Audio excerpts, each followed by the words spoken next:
जिनमें से ऑलमोस्ट आपका सभी क्वेश्चन करेक्ट है।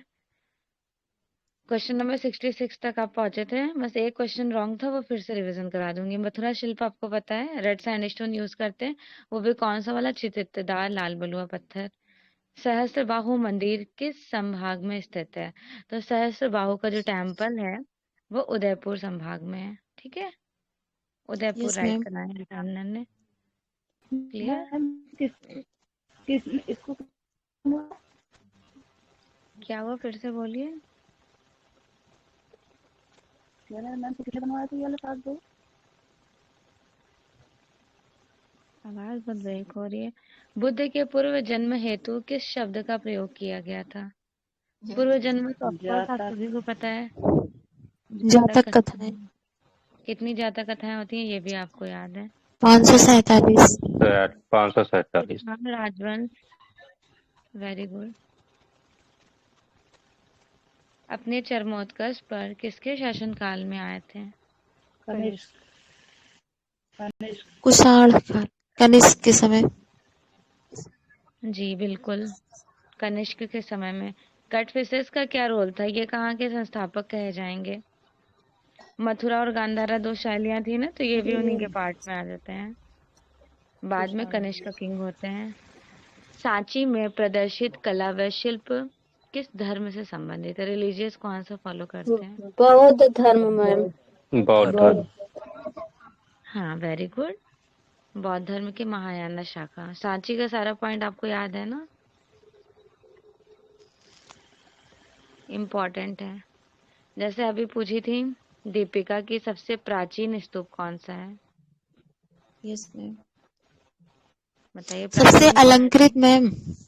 वह मैम पिपरवा का स्तूप सबसे हाँ, प्राचीन सबसे है सबसे मेरे प्राचीन ख्याल है। से। पिपरवा सबसे अलंक हाँ, सिद्धार्थ नगर वाला। और सबसे अलंकृत? जावा से सात। अलंकृत आपका ये वाला हो गया, सांची। ठीक सांची। है। और भारत का सबसे प्राचीन पिपरवा सबसे अलंकृत है, सांची। और सबसे बड़ा केसरिया। केसरिया। और केसरिया वर्ल्ड स्तूप। का? Java Indonesia. Java Indonesia. जावा का स्तूप मैम। हाँ, बेरोबदूर स्तूप। ठीक, बेरोबदूर स्तूप। नेक्स्ट, चंद्रगुप्त विक्रमादित्य द्वारा बनवाई गई लाट किस माध्यम में रिप्रेजेंट की गई थी? उसका मटेरियल क्या है? लौह। लोहे में मैम। लव। लव में मैम। लाट होता क्या है, कोई एक्सप्लेन करेगा? लाट हाँ। मतलब। नहीं नहीं, लाट यहाँ लकड़ी से कनेक्शन नहीं है। एक लाट होता है, दूसरा परगाह होता है। और ठीक, यहाँ भी तो यस करते हम मैम। हाँ, परगाह के कितने शीर्ष होते हैं? मतलब कितने पार्ट्स होते हैं परगाह के? बताएं। 4 पार्ट।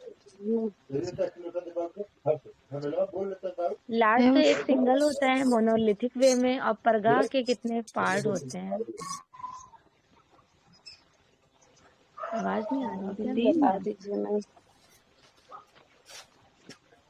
मेरी तीन। आवाज क्लियर नहीं जा रही है? आ रही है मैम। 4 होते हैं क्या मैम? 5 होते हैं। ये लाट हो गया। ठीक है। सबसे पहले बनाई जाती है एकदम ऊपर शीर्ष। शीर्ष के नीचे बनाते हैं चौकी। चौकी के नीचे बनाते हैं कंठा। फिर बनाते हैं बैठकी। फिर ये जो लोटस नहीं, उल्टा लोटस होता है, इनको मेखला कहा जाएगा। इनको बैठकी कहा जाएगा, इनके नीचे मेखला बनता है। सबसे ऊपर ये है जहाँ पर जो लॉयन नहीं होते हैं, जानवर बने होते हैं, पशु। उनको शीर्ष पशु कहा क्या? जाता है। जो पशु होते हैं, हाँ, उनके नीचे ये वाला एरिया जो है, ये आपका चौकी है। पता है, ये सारी बेसिक बेसिक चीजें पूछी जाती हैं आपसे। फिर इसके बाद चौकी, चौकी के बाद ये वाला जो एरिया, ये कंठा है। कंठा के नीचे ये वाला जो है, जहाँ पे लोटस उल्टा जो कमल की तरह ऐसे नहीं बना रहता है, देखा भी होगा आपने जी जी। सारनाथ नॉन कैपिटल में। तो इनको बोला जाता है बैठकी। बैठकी कहते हैं। और लास्ट में मेखला होता है यहाँ छोटी सी। ये जो है, ये मोनोलिथिक में ये आपका लाट है। और जो ये ऊपर का ये परगाह है, परगाह के 5 शीर्ष होते हैं। और लाट अकेला होता है, इसमें कोई ज्वाइंट नहीं रहता है। ठीक है। और अगर आपसे पूछ लिया जाए कि मौर्य काल में इसकी औसत वेट कितना था, तो 48 से 50 टन। ये स्तंभ मोनोलिथिक मतलब एक ही चट्टान पत्थर को काटकर उकेरा गया था ऊपर से नीचे की तरफ।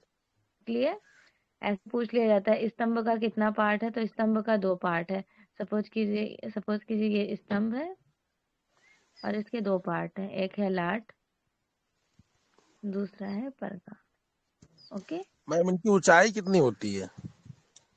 इसकी हाइट तो उनके ऊपर डिपेंड करेगा, जैसे अलग अलग साइज का हाइट होता है। मौर्य टाइम में जो मिला है बहुत सारे हैं, बस वेट का इम्पोर्टेंट पूछ लिया जाता है 50 टन। चंद्रगुप्त विक्रमादित्य द्वारा बनवाई गई लाट किस माध्यम में है, तो उनका जो मटेरियल था वो कहाँ लव से बताया आपने? लौह लौह में। था लौह। लव में मैम। हाँ, चंद्रगुप्त मौर्य ने जो बनवाए थे ये लाट वाला लौह स्तंभ, ये किस में बनवाए थे, मौर्य काल में या फिर शुंग काल में? मौर्य ये काल पूछ में होगा। मौर्य काल में। मौर्य काल में। हम्म, तो इसके कोई कैरेक्टरिस्टिक्स बताइए, क्या इसकी विशेषता है जो अभी तक जंग नहीं, मतलब जंग लगा है या फिर नहीं लगा है? पहले तो ये बता दीजिए। और रसायन नहीं का लगा जंग मैम। नहीं लगा है। हाँ, अभी तक इस पर कोई जंग नहीं लगा है। और ये बहुत ज्यादा जी जो मैम। इसका वेट रहा था, वेट वगैरह के बारे में तो कल हमने पढ़ाया भी था, फिर से एक बार डिस्कस कर लेते हैं। बस ये अपने हिसाब से आप लोग नोट कर लीजिए।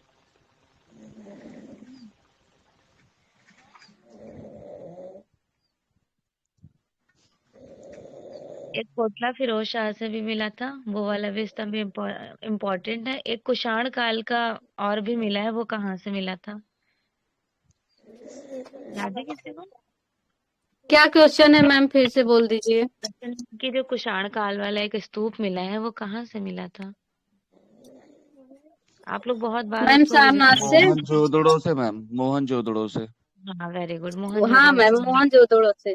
जी मैम। हाँ, कुछ स्तंभ आप लोगों से पूछ लेते हैं जो जो जो भी इम्पोर्टेंट है। ठीक, हाँ मैम पूछिए।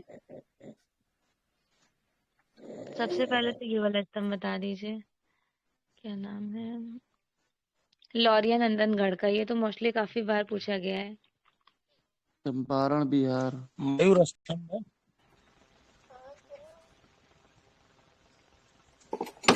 चंपारण बिहार में है मैम। हाँ, चंपारण बिहार में है। ठीक है, लौरिया नंदनगढ़ का जो स्तंभ है ये मौर्य काल का है। मोस्टली पूछ लिया जाता है इसका काल, तो ये मौर्य काल का है, चंपारण जिला बिहार में है। और इसका साइज, अभी किसी ने साइज पूछा था ना, तो देखिए अलग अलग हर एक स्तंभ का साइज होता है। इसका 9.7 है एग्जामिनर, मतलब थ्योरी के अकॉर्डिंग, लेकिन कभी कभी एग्जामिनर 9.8 करा देते हैं। अभी कल रात में ही मैंने एक क्वेश्चन आप लोगों के साथ शेयर किया था, 9 बजे वाली क्लास जो यूट्यूब पे ली थी, वहां पर 9.8 को सही कराए थे एग्जामिनर ने। अब मोस्टली कहीं आप देखेंगे 9.7, एग्जैक्ट जो साइज है वो 9.7 है। जब ऑप्शन में नहीं यस होता है मैम। तब ये सही करा देते हैं। ठीक है, तो आप लोग को याद कौन सा रखना है? 9.7 वाला। इसके शीर्ष पे कौन सा एनिमल है? मयूर मयूर मैम। मैम। मयूर का सिंह मैम। शीर्ष पर सिंह है और चौकी पर मयूर। हाँ, वेरी मयूर है। गुड। चौकी पर मयूर नहीं है, चौकी पर हंस है। ठीक है, हाँ, क्लियर हो गया अच्छे से? और रामपुरवा बुल कैपिटल में कौन सा है? का राम मैम। ऋषभ। बैल। हाँ, बैल का। बुल का मतलब ही होता है बैल। बैल यहाँ हाँ। पर 2 स्तंभ मिले हैं, जो रामपुरवा बुल कैपिटल है, 2 स्तंभ हैं। वो 2 स्तंभ कहाँ कहाँ जी। पर? एक राष्ट्रीय संग्रहालय में और दूसरा दूसरा मैम कोलकाता में, क्या मैम? ये कला भवन में ना मैम? दूसरा बिहार में है ना, बिहार। बिहार। एक जी मैम। बिहार का है, और दूसरा जो है आपका, जो राष्ट्रीय संग्रहालय नई दिल्ली में उत्कीर्ण रखा गया है। यहाँ के सिर पर सिंह उत्कीर्ण किए गए हैं। सिंह के साथ ही साथ द्वितीय बैल हैं, 2 हैं, एक बुल वाला है।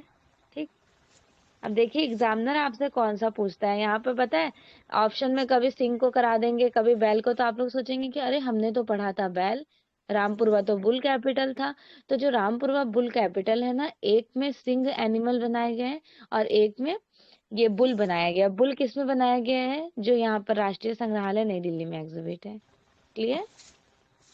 जी। चलिए अगला डिस्कस करते हैं। मैम एक दो स्तंभ है ना मैम, नाम बता दीजिए कौन कौन संग्रहालय में यही है। नाम है, रामपुरवा बुल कैपिटल। एक दोनों एक का का दोनों नाम है मैम। हाँ, दोनों का एक ही नाम है, बस रखा अलग अलग जगह है। और ये भी बताया गया है कि जी। ये दो नाम से है। एक राष्ट्रीय संग्रहालय न्यू दिल्ली में है और एक बिहार में है। ठीक। दूसरा है जी संख्या मैम। स्तंभ, ये भी पूछा जाता है। बस वही वही चीजें पूछ रही हूँ जो आपसे एग्जाम में पूछा गया है। मेरा संकिसा तो ये स्तंभ कहना मैम है कि रुक्मिणी देवी में है ना मैम। हाँ, वेरी गुड। फर्रुखाबाद में है ना। इसके उसमें क्या बनाया गया है? फर्रुखाबाद यूपी में है। हाथी बनाया गया ना मैम उसमें संकिसा में। नहीं, इसमें भी सिंह है। हाथी वाला भी बता दे रही हूँ। हाथी किस में बनाया गया है? ये आपको धौला चट्टान वाला जो नहीं है, धौली चट्टान, हाँ, उड़ीसा जो का। हाथी निकलता हुआ पत्ती थोड़ा सूंड में लपेटे हाँ हुए। हाँ, धौली चट्टान वाले में हाथी बनाया गया है। हाथी। जो जो भी स्टूडेंट DSSB का तैयारी कर रहे हैं, दिल्ली सब यूनिवर्सिटी बोर्ड, वहां पे ये सब क्वेश्चन बहुत पूछे जाते हैं। और आपके यूपी TGT में बहुत ज्यादा नहीं पूछे जाएंगे, ऊपर ऊपर से ही पूछे जाते हैं, लेकिन हाँ ये सब बेसिक चीजें पूछी जाती हैं।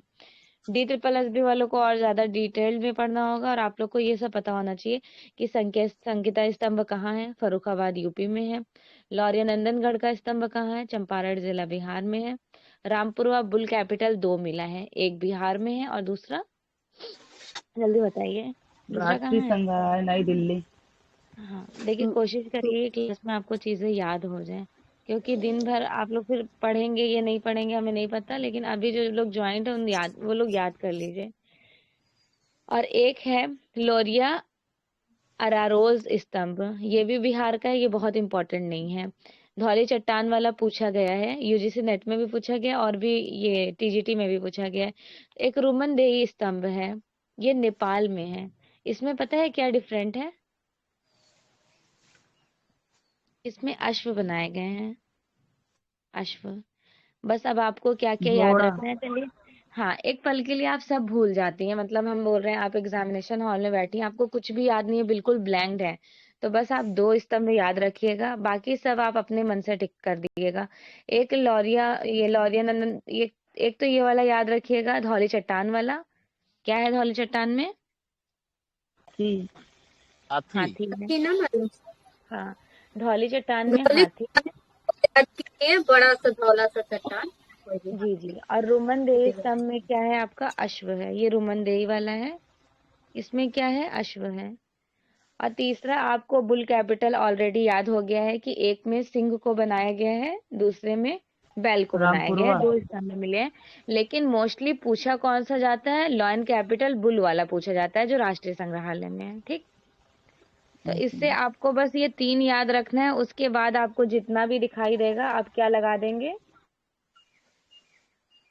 सब में सिंह लगा देंगे, सब में ही सब सिंह है। यस यस जी, अब आप मैम। कंफ्यूज तो नहीं रहेंगे? ऐसे देखिए कोई हम बड़ी बात नहीं मैम है, सभी कंफ्यूज हो जाते हैं, लेकिन जो चीजें आपको लग रहा है कि ये यहाँ पर मिली हैं, इनको जब याद है, बाकी सब में हमें सिंह ही लगाना है, अगर इस तरह का क्वेश्चन एग्जाम में पूछ लिया जाए।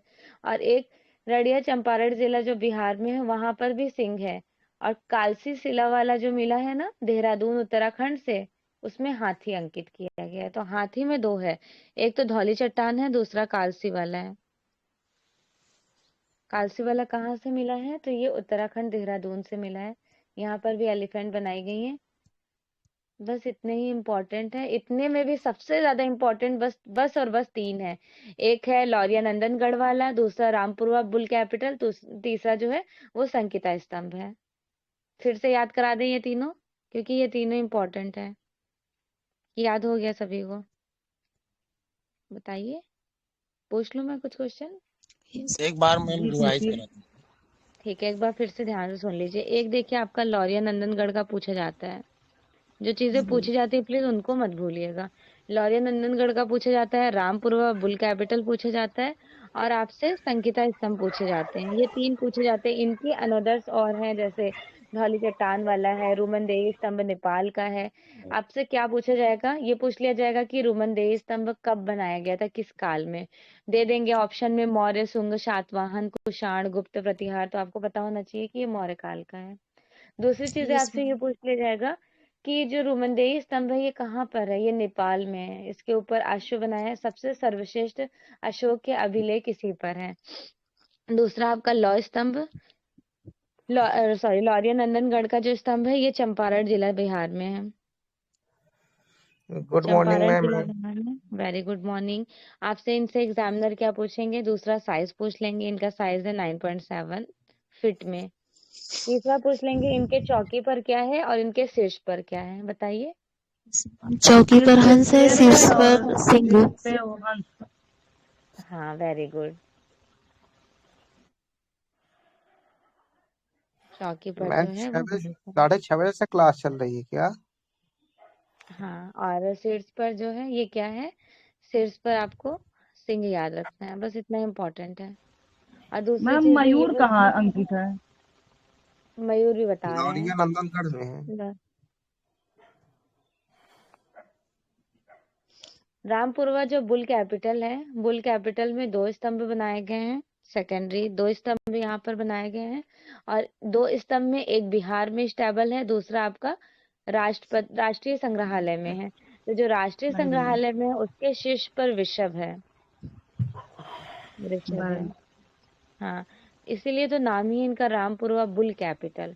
और इसी के एक शीर्ष पर सिंह भी बनाया गया है तथा द्वितीय पर बैल। जो सिंह वाला है वो बिहार में है और बैल वाला कहाँ पर है? ये आपका दिल्ली में है। संगीता स्तंभ फर्रुखाबाद यूपी में है। बस बाकी जो स्तंभ है उनको आप एक बार रिवीजन कर लीजिएगा। एक चंद्रगुप्त मौर्य का राजप्रसाद पूछा जाता है आपके एग्जाम में। क्या किसी को कुछ पता है उनके बारे में?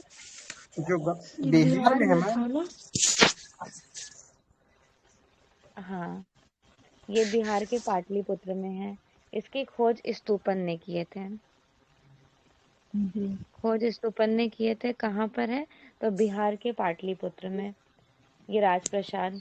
इसकी क्या विशेषताएं हैं? तो इस भवन के चमकते काष्ठ स्तंभ से पर निर्मित सोने है ये। की, हाँ, सोने की लता, पत्रावली व चांदी की चिड़ियां बनाई गई हैं। सपोज करें कि ये वो बिल्डिंग्स, ये द्वार है, मेन गेट, और यहाँ पे पूरे सोने से जड़ाई किया गया है। बर्ड्स वगैरह बनाई गई हैं। इसी को फायान ने आश्चर्य से देखते हुए कहा था, यह तो संसार में मनुष्य ने तो इन्हें बनाया नहीं है, या फिर इसे राक्षसों ने भगवान ने बनाया बनाया होगा है। या फिर देवताओं ने। हाँ, मेगास्थनीज ने भी इस यकीन नहीं चढ़ाई पर हुआ था बताया था किसी कि ये को। बहुत अट्रैक्टिव, बहुत ज्यादा सुंदर है। मैम ये लकड़ी का बना था? हाँ, लकड़ी का बना था। इस पे सोने चांदी का अलंकृत किया गया था। सोने से स्पेशली जड़ाई की गई थी। ठीक है। जी हाँ। मैम धौली और अमरावती कालसी वाला एक बार डिस्कस कर दीजिए। अच्छा, कालसी वाला, ठीक है, नोट कर लीजिए। कालसी शिला,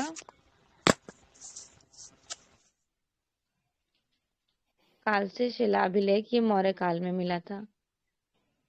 ठीक, मौर्य काल का है। कालसी शिला प्रज्ञापन इसका पूरा नाम है। ये देहरादून उत्तराखंड में है। उत्तराखंड देहरादून में है। ठीक है। और इसके शीर्ष पर एलिफेंट, हाथी अंकित किया गया है। अच्छे से क्लियर हो गया? अब अगला क्वेश्चन स्क्रीन पे है, देखिए। अमरावती के स्तूप आंध्र प्रदेश में किस नदी के किनारे हैं? तो पहले तो कृष्णा। देखिए कृष्णा आपको नदी के तीन, किनारे। हाँ बिल्कुल, आपको पहले तो तीनों क्लियर होना चाहिए। 3 स्तूप बहुत ज्यादा आपके एग्जाम में पूछा जाता है। एक है सांची, दूसरा है भरहुत। पता सभी को है सांची, ये? भरूच, अमरावती। हाँ, एक बार फिर से हम आपको रिवीजन करा देंगे। ठीक, पहले ये सॉल्व कीजिए। अमरावती स्तूप आंध्र प्रदेश में कृष्णा रिवर के पास स्थित है। जी। अमरावती स्तूप से कुछ क्वेश्चन पूछ लेती हूँ आपसे। इसकी खोज यस कब मैम। हुई, किसने की, और ये किस मैम साल की है? 1797 में मैकेंजी ने आंध्र साइड की। हाँ, मैकेंजी ने, वेरी गुड। 1797 में मैकेंजी ने खोज किए थे। ठीक है। ये आर्य सतवाहना काल की कही जाएंगी। इसका प्राचीन नाम क्या था? कटक। धान्य कटक। धान्य कटक। हाँ, धन्य कटक। सॉरी। धरनी कोट या धानी कटक? हाँ हाँ, धन्य कटक या धन्य कोट, जो भी दोनों नाम दे देते हैं एग्जामिनर। ये किसमें बनाया गया था? अभी तक तो आपने पढ़ा था रेड सैंडस्टोन, ये संगमरमर आपका में। संगमरमर। हाँ, ये संगमरमर में बनाया गया है। ठीक है। और इसका क्या इम्पोर्टेंट है, यहाँ पे कैसे फिगर्स मिले हैं, स्टैचू कौन से रिलीजियस को फॉलो कर रहे हैं? जैन। मैम रोम के, मैम यूनान बौद्ध के। बौद्ध बौद्ध बौद्ध धर्म की। बौद्ध। हाँ, हीनयान बहुत और महायान धर्म। Yes ma'am. ये सब चीजों में कंफ्यूज मत रहिएगा, ये सब पूछी जाती हैं आपके एग्जाम में क्वेश्चन। और यहाँ पे बुद्ध के सिंबॉलिक फॉर्म भी मिले हैं, मतलब ये कि प्रतीक भी मिले हैं, उनकी स्टैचूज भी मिली हैं, दोनों तरह के फॉर्म संबंधित हैं। और इसका जो प्रभाव है वो गांधारा कला के प्रभाव से इस स्तूप की झलक दिखाई जाती है, इसलिए कहा जाता है यूनानी रोमन प्रभाव है इस स्तूप पर। यूनानी रोमन प्रभाव है, इसका मतलब गांधारा का प्रभाव तो रहेगा ही, क्योंकि इसी का तो एक इन्फ्लुएंशियल फॉर्म है। तो क्या क्या इम्पोर्टेंट है, पहला कि अमरावती स्तूप कहाँ पर है, तो ये आपका कहा जाएगा धान्यकटक, इसका प्राचीन नाम है, आंध्र प्रदेश के गुंटूर जिले में है। इसका व्यास कोई बताएगा, क्या व्यास था मैम इसका? 90, हाँ सही बता दिया। 120, 120, 90 है क्या? इसका साइज जो है वो कहा जाएगा 80x100। 100। Yes ma'am. 80x100 इसका साइज है। और तो क्या 10 पूछा लिख जाएगा? दूंगा। और ये पूछे जा सकते हैं कि 80 इनके जो गुणे है 100। कहाँ पर एग्जिबिट हैं अवशेष? मैम कोलकाता। कोलकाता में। और भी कहीं है? अगर ऑप्शन में एग्जामिनर ने मैम कोलकाता ग्वालियर में क्या? कोलकाता राष्ट्रीय आधुनिक में होगा मैम। नहीं नहीं नहीं, कोलकाता तो सही, हम ये नहीं बोल रहे हैं, मैं ये पूछ रही हूँ कि एग्जामिनर ने अगर कोलकाता इंडिया का नहीं दिया, फॉरेन से पूछते हैं तो वो बता। पहले नहीं, इंडिया में तो, इलाहाबाद संग्रहालय में भी है और भरूच संग्रहालय में भी है। इंडिया में तो देखिए यहीं पर है जहाँ शबनम ने बताई है, वो करेक्ट है। कलकत्ता में। Yes ma'am.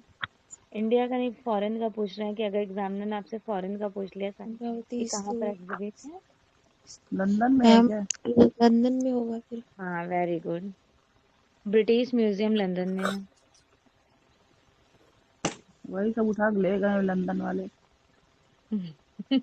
राना होती तो पकड़ के बोलती नहीं हमारे इंडिया का मत ले जाइए, थी नहीं आप, तो ये लोग बोले चलो ले चलते अरे हैं। मैम, औरंगजेब का कटोरा इतना बढ़िया है, मन कर रहा है उठा के ली ऐसे वही खाने के लिए। चलिए अगला क्वेश्चन देखिए, एलिफेंटा जिस स्तूप पर स्थित है उसे किस नाम से जाना जाता है? हाँ। एलिफेंटा के बारे में कुछ बताना चाहेंगे? पहले तो ये बता दीजिए इसे यूनेस्को में कब सम्मिलित किया गया? 1987 में। 87 में मैम। हाँ वेरी गुड। 1987। त्रिमूर्ति की खोज मैम A.K. स्वामी ने की थी। हाँ 1987 का इसका टाइम कहा जाता है। एलिफेंटा का काल क्या है, ये भी आपसे एग्जामिनर पूछते हैं। राष्ट्रकूट शासक। हाँ कूट। राष्ट्रकाल है। और 8वीं से ये 11वीं किस शताब्दी रिलीजियस में। को फॉलो करती हैं, किस धर्म से संबंधित है? शैव धर्म से। लिए 9, ठीक, 9 याद रखिएगा। ये गुफाएं मुंबई के गेटवे ऑफ इंडिया से कितने किलोमीटर के डिस्टेंस पर है? 9.6, दैट मीन्स कि एग्जाम कभी कभी 10 किलोमीटर भी पूछ रहे थे। 10 किलोमीटर। हाँ तो 9.6 पानी मतलब वाले 10 जहाज से जाना किलोमीटर। पड़ता है। हाँ, इसके डिजाइनर कौन है गेटवे ऑफ इंडिया के? मैम बीवी। हाँ विटेड, जॉर्ज विटेड। हाँ जॉर्ज विटेड। और ये तो आपका हो गया गेटवे ऑफ इंडिया, ये कहाँ है? मुंबई में है। और इंडिया गेट के डिजाइनर कौन है? लुटियंस। यूटीएस दिल्ली में। ल्यूटियंस। और हमारा इंडिया गेट कहाँ है? दिल्ली में है। और गेटवे ऑफ दिल्ली इंडिया में। कहाँ है? मुंबई में है। देखिए 9.6 मतलब 10 किलोमीटर का जो डिस्टेंस है, ये रायगढ़ जिले के धारापुरी टापू पे स्थित है। तो जिला कौन सा था? रायगढ़ था। रायगढ़ जिले के धारापुरी टापू पर स्थित है। इस गुफा के बाहर एक विशाल खूब बड़ी सी हाथी एलिफेंट थी। तो इस एलिफेंट को किसने देखा था? जो इसका नाम एलिफेंटा रख दिए थे। मैम पुर्तगालियों ने। हाँ, पुर्तगालियों ने देखा और इनका नाम एलिफेंटा रख दिए थे, क्योंकि इंग्लिश में एलिफेंट कहते हैं, तो एलिफेंट का ही ये वास्तविक रूप है। सपोज करें कि जी आप मैम। यहाँ पर घूमने विजिट करने गए, ये आपका एलिफेंटा है और ये किससे घिरा हुआ है? मैम समुद्र से। जी बिल्कुल, समुद्र से घिरा हुआ है, इसलिए यहाँ तक जाने के लिए आपको बोट वगैरह लेना पड़ेगा, आप ऐसे चल के नहीं जा सकते हैं, ठीक है? और इस गुफा का जो अनोदर्स नेम था, शिव लयड़, कंदरा, दरी, केव, खरी लयड़ के नाम से जाना जाता था। ये गुफा किसको समर्पित है? जब ये शैव धर्म से संबंधित है, ऑफ कोर्स शिव को ही समर्पित होंगी, ठीक है? जी मैम। इन गुफाओं का जो समय है वो 8वीं शती का कहा जाता है, 8वीं शती का। उसके बाद कुछ लोगों ने कहा है कि ये जो गुफा है वो 5वीं शती गुप्त काल व वाकाटाका से लेकर चालुक्य राष्ट्रकूट तथा 10वीं शती के कलचुरी शासकों ने निर्माण करवाए थे। इसीलिए आप देखेंगे आजकल एग्जाम में कलचुरी को बड़ा सही कराते हैं, क्योंकि जो एंडिंग हुई है ना वो कलचुरी शासन द्वितीय के थ्रू हुआ था। विश्लेषण करने पर जब इनको एनालिसिस अच्छी तरीके से किया गया, इसे करने के बाद ये पता चला कि एलिफेंटा का निर्माण प्रॉपरली हुआ है गुप्त काल में, ठीक? गुप्त जी और जी मैम। वाकाटाका मैम, काल में। जी मैम जो 64 योगिनी का मंदिर सबसे पुराना माना जाता है खजुराहो का, मैम कलचुरी खजुराहो, शासक ने बनाया था कि मैम चंदेल शासक? चंदेल, चंदेल चंदेल। शासक, चंदेल कलचुरी वहां मैम नहीं सब जाएगा। लोग बाद में रहता है कि कलचुरी का रोल था, जैसे कलचुरी कुछ ज्यादातर गुजरात में मैम काम सब करवाए लोग थे बोल मैम। रहे थे ना कि 300 ईसा में ही बन के तैयार हो गई थी, उसके बाद फिर कलचुरी शासक तक था, ये उसके बाद ऐसा फिर था, चंदेल शासक नोट्स आते में हैं। हम आपको जो भेजे हैं, ऐसा है कि जो शुरुआत किए थे वो तो चंदेल का ही था। जैसे फिरोज शाह तुगलक ने क्या किया था, कुतुबुद्दीन ऐबक में ऐसा तो है ना, कुतुब मीनार पूरा बनवाए थे कुतुबुद्दीन ऐबक उनके दामाद, लेकिन फिरोज शाह तुगलक ऊपर का टॉप फ्लोर जो 4th और 5th स्टोरी बिल्डिंग है उस पर कंस्ट्रक्शन कराए थे। वैसे ही सेम यहाँ खजुराहो में भी हुआ है। मेन देखिए, पहले आप उनको प्रायोरिटी देंगे चंदेल को, जब वो ऑप्शन में नहीं रहेंगे इन केस, तब आप कर सकते हैं कलचुरी शासक, ठीक है कलचुरी। दीदी? जी हाँ, मैम, कब से कब तक शासक था मैम कलचुरी वंश का? अच्छा अभी बता देते हैं। देखिए 10वीं शती का कहा जाता है ना, अब जब 10वीं है तो आप इससे आइडिया लगा लीजिए कि आपके खजुराहो में थोड़ा बहुत यहाँ पर अवशेष पे काम किया गया होगा, बाकी सब तो चंदेल ने बनवाए थे। Yes ma'am. 10वीं सदी का हम लोग का जी खजुराहो का मैम। कहा जाता है ना टाइम, मैम मैम 950 से लेकर। कलचुरी वाले ज्यादातर गुजरात में काम करवाए थे ना। हाँ, ज्यादा हमारे यूपी में नहीं हुआ है, ये भी ध्यान रखिएगा। गुजरात ये में हुआ देखिए है। 950 से 1050 तक का समय खजुराहो का जो कहा जाता है, तो क्या बताएंगे आप लोग कि ईसवी है ये ईसा पूर्व है? ईस्वी मैम। ईस्वी मैम। हाँ ये भी 950 क्वेश्चन, से 1050 ईस्वी। हाँ ये भी क्वेश्चन पूछा गया आपके एग्जाम में। यहाँ से कुछ मूर्तियां मिली हैं एलिफेंटा से, कितनी मूर्तियां आपको अभी तक याद है? उसके बाद फिर मैं आपको याद करा रही हूँ। ये सब मैंने आपको पढ़ा दिया है, बस समझिए एक तरफ से रिवीजन हो जा रहा है। Yes ma'am. बताइए मूर्ति। पहले तो मैम त्रिमूर्ति की। त्रिमूर्ति के अर्धनारीश्वर की मूर्ति मैम। हाँ, शिवलयन, शिव पार्वती, गोवर्धन शिवलयन शिव पर्वत। पार्वती। Very good. चलिए सभी को कुछ कुछ याद है, तो देखिए सब लोग मिलके याद कर लीजिए। एक शिव तांडव नृत्य वाला मूर्ति जिनको नटराज कहते हैं। जी, नटराज आपके बादामी गुफा के कौन से नंबर से पाई गई थी? फर्स्ट से। नटराज एक नंबर पहली पे गुफा थे। से। हाँ, दूसरा है अर्धनारीश्वर, ठीक है, अर्धनारीश्वर। तीसरा है कल्याण सुंदरम। और चौथे नंबर की मूर्ति है गंगाधरड़ी, जिनको गंगाधारण की शिव कहा जाएगा। रावण शेकिंग माउंट कैलाश आपको ऑप्शन में एलिफेंटा भी देंगे और एलोरा भी देंगे, तो आप किसको सही करेंगे? एलोरा मैम को। पहले और हाँ, ये ध्यान रखिए कि एलिफेंटा में बनाई गई हैं, लेकिन जब तक ऑप्शन में एलोरा होगा तो आप कभी जिंदगी में एलिफेंटा को सही नहीं कर सकते हैं। यस और मैम। हाँ, जब एलोरा ऑप्शन में नहीं रहेगा देन आपको एलिफेंटा सही करना होगा, क्योंकि यहाँ पे बनाई गई हैं। और रावण अनुग्रह मतलब क्षमा माफी मांगते हुए, ये भी इम्पोर्टेंट है यहाँ की। महेश मूर्ति तो कोई भूल ही नहीं सकता है, सभी को याद है। उस पे प्रभाव किसका स्वामी था ने याद महेश करा मूर्ति दिया। पर? त्रिमूर्ति जिनको बोलते हैं, जी, इन पर प्रभाव किसका था? मैम पुर्तगालियों का। नहीं नहीं नहीं, रोमन इम्प्रेशन का। यस मैम, संगमरमर रोमन। देखिए इनका होठ नहीं देखते हैं, थोड़ा सा ऐसे उठा हुआ ऐसे बनाया गया है। तो इस तरह के लिप्स कहाँ बनाए गए थे? रोमन में ही तो बनाए गए थे। Yes ma'am. और इसका साइज जो है वो 18x24 है, 18x24। ठीक। जी। विक्टोरिया गार्डन संग्रहालय मुंबई वीर माता जीजाबाई भोसले उद्यान में रखी गई हैं। चलिए अगला देखते हैं क्वेश्चन। देखिए पढ़ा हुआ सब है आप लोगों का, ऐसा नहीं है हम आपको यहाँ कुछ नया बता रहे हैं। आमेर किला जयपुर में कौन सा भव्य मंदिर तोरण द्वार तथा गरुड़ छतरी के लिए प्रसिद्ध है? आप सोच रहे होंगे बहुत ज्यादा यहाँ पर राजस्थान का क्वेश्चन है, तो ध्यान रखिए ये राजस्थान आरपीएससी वाला है ना, तो आप जहाँ पेपर देने जाएंगे वहां के क्वेश्चंस आपको ज्यादा मिलेंगे। जैसे आप यूपी का पेपर देंगे तो आपको यूपी का ज्यादा क्वेश्चन पूछा जाएगा, राजस्थान का इतना नहीं पूछा जाएगा। जगत शिरोमणि मंदिर है। मंदिर। एस्टेट का फॉर्म कौन कौन फिल किया है?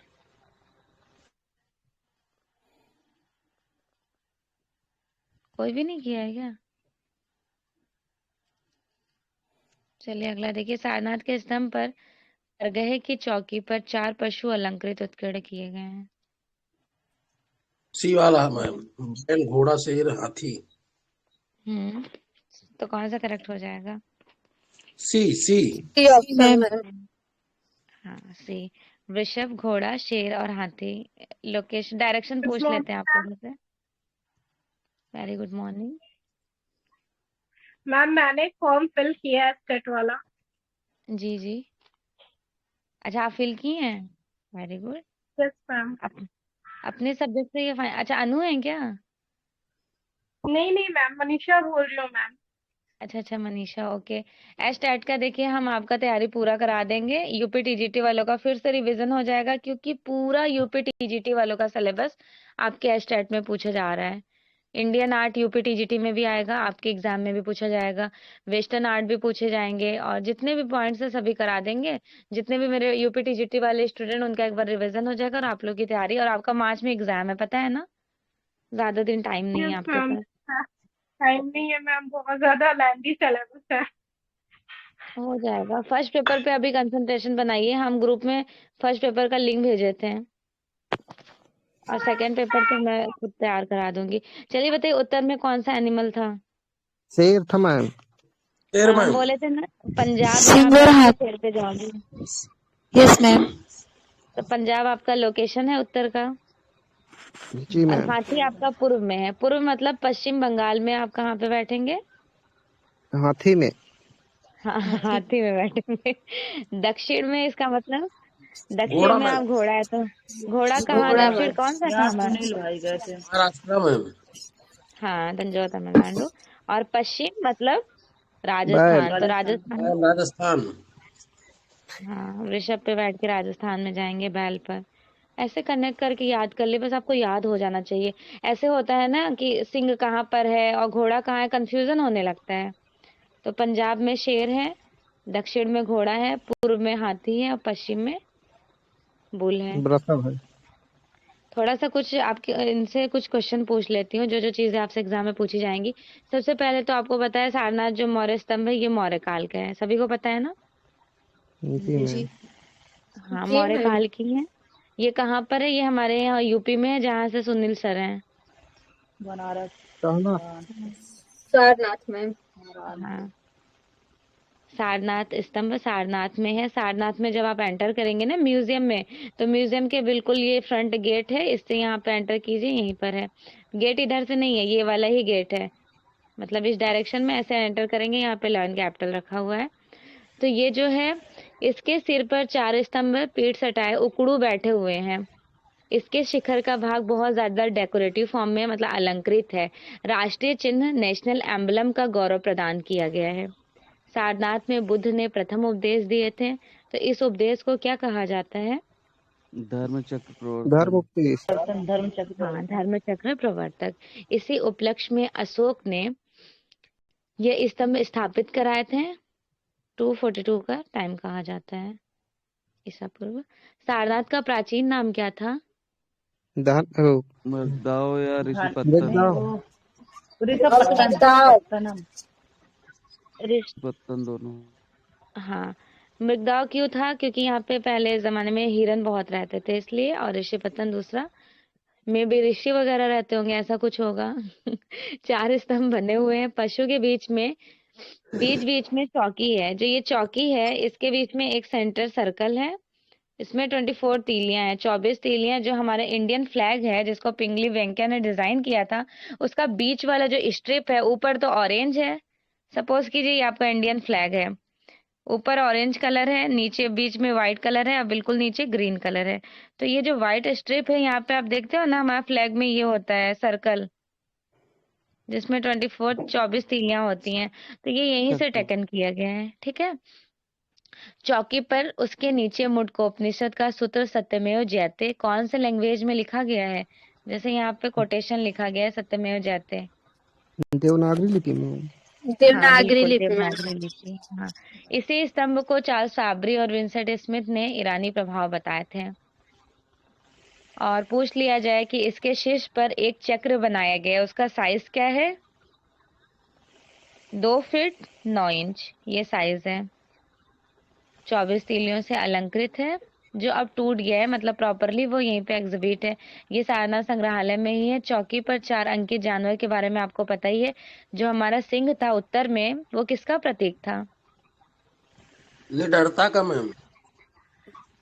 हाँ, शौर्य, निर्भीकता और स्फूर्ति का। घोड़ा किसका प्रतीक था जो दक्षिण में बनाया गया था? राजस्व विस्तार का मैम। ऊर्जा का मैम, राजस्व का विस्तार का। हाँ, और हाथी किसका प्रतीक था जो बनाया गया था पूर्व में? विशालता का। विशालता का। पश्चिम में आपका था बैल, वो किसका प्रतीक था? उर्वरता का मैम। उर्वरता हाँ, का मैम, हरियाली का। Very good. मैम यही से ना मैम सत्यमेव जयते मैम। हेलो जी जी जी जी। सत्यमेव जयते मैम उपनिषद, मुंडको उपनिषद से लिया गया ना मैम। हाँ हाँ, मुंडको, ये मुंडको उपनिषद से लिया गया है। आप जब पढ़ेंगे ना मेरा नोट्स वैदिक काल, तो उसमें भी इसके बारे में जी थोड़ा मैम। सा जिक्र है, जो टूटे हुए नाव से कंपेयर किया गया था। ठीक, अगला देखिए। वो कौन से कलाकार हैं जिन्होंने अपने वास्तविक नाम की अपेक्षा उनके उपनाम में मणिदा, ये तो सभी को पता है। केजी सुब्रमण्यम। सुब्रमण्यम। सुब्रमण्यम हाँ, मैम। केजी सुब्रमण्यम।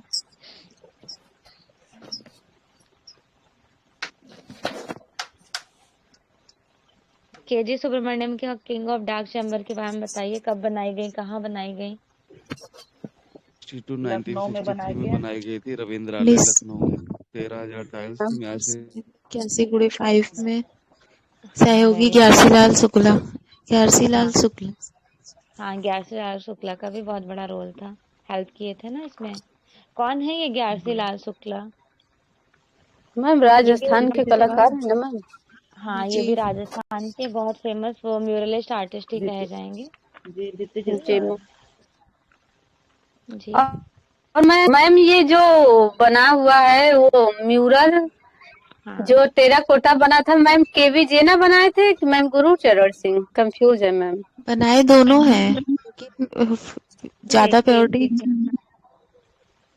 केवी जैन, गुरुचरण सिंह, मैम ये डार्क चैम्बर रविन्द्रनाथ टैगोर की कोई कहानी थी ना, उसी पे बनाए हैं। 1 मिनट बता रहे हैं। लिडिया मेहता, ये सब आपके कौन है? केवी जैना, गुरुचरण सिंह, जी मैम। भट्ट, जी मैम, सिरेमिक आर्टिस्ट। ये सब सेरेमिक आर्टिस्ट है। यूजीसी नेट में पता है क्या करते हैं, एग्जामिनर बस दे देते हैं कि केवी जैना किस फील्ड में काम कर रहे होते हैं, लिडिया मेहता किस फील्ड में। ये सारी चीजें आप लोग को पता होनी चाहिए। वैसे आपके एग्जाम में भी शायद पूछा गया है ना? केवी जेना मैम। जी। अच्छा, वह कौन से कलाकार थे? तो केजी सुब्रमण्यम के बारे में चलिए थोड़ा सा रिविजन कर लेते हैं। बताइए इनका जन्म कब हुआ और कहाँ हुआ, इनकी डेथ कहाँ हुई? 1924 में मैम। 1924 केरल में, 2016 में बड़ौदा में डेथ हुई। मैम। हाँ, 2016 में बड़ौदा।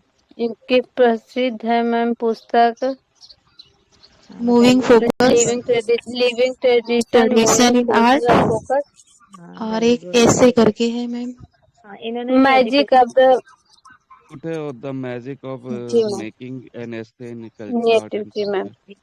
ये शांति निकेतन से एजुकेशन किससे लिए थे?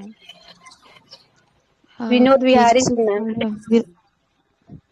ऐसा होता है ना कि ये जब मतलब ग्यारसी लाल शर्मा से यहाँ पर ये पोट्री वगैरह में जो काम करते थे, मतलब सेरेमिक आर्टिस्ट बेसिकली, तो सेरेमिक नहीं कहा जाएगा, म्यूरल जो बना रहे होते हैं, तो ग्यारसी लाल वर्मा का बहुत बड़ा रोल था। तो उसके बाद क्या होता है कि ये विजिट करने जाते हैं कहाँ पर, बंगाल। शांति बंगाल जाते हैं वो निकेतन। मिलने के लिए रवीन्द्रनाथ टैगोर से, तो वहीं पे इनके as a teacher Vinod Bihari Mukherjee से मुलाकात होती है, फिर उनसे एजुकेशन लेते हैं, डिप्लोमा। ठीक, ये महाराजा सयाजी राव विश्वविद्यालय में डीन रहे थे। आर्टिस्ट मैम पढ़ने का, कृष्ण खन्ना को भी बताया जाता है कि यहाँ से शिक्षण लिए थे, कलकत्ता से मैम। हाँ बाद में वो भी लिए थे, फिर वो फॉरेन चले गए थे। ऐसा होता क्या है नॉर्मली एक आर्टिस्ट का एक लाइफ, जैसे आपने बीएफए कर लिया और एमएफए कर लिया, तो आप अब आर्टिस्ट बनने के लिए एलिजिबिलिटी क्राइटेरिया जैसे नहीं होता है कि आपने टेक्निकल आर्ट कर लिया तो अब आप एलिजिबल हो गए, सेम आप बीएफए एमएफए कर लेते हैं तो आपके पास एक डिग्री आ जाती है आर्टिस्ट बनने के लिए में। तो फिर स्टूडेंट क्या करते हैं, जैसे सपोज करें मैंने किया है, तो मेरे भी क्लासमेट रहे थे, अभी दुबई में है, तो दो तो प्रॉपरली आर्टिस्ट ही बन चुके हैं और उनके बाद कुछ आर्ट टीचर बन गए।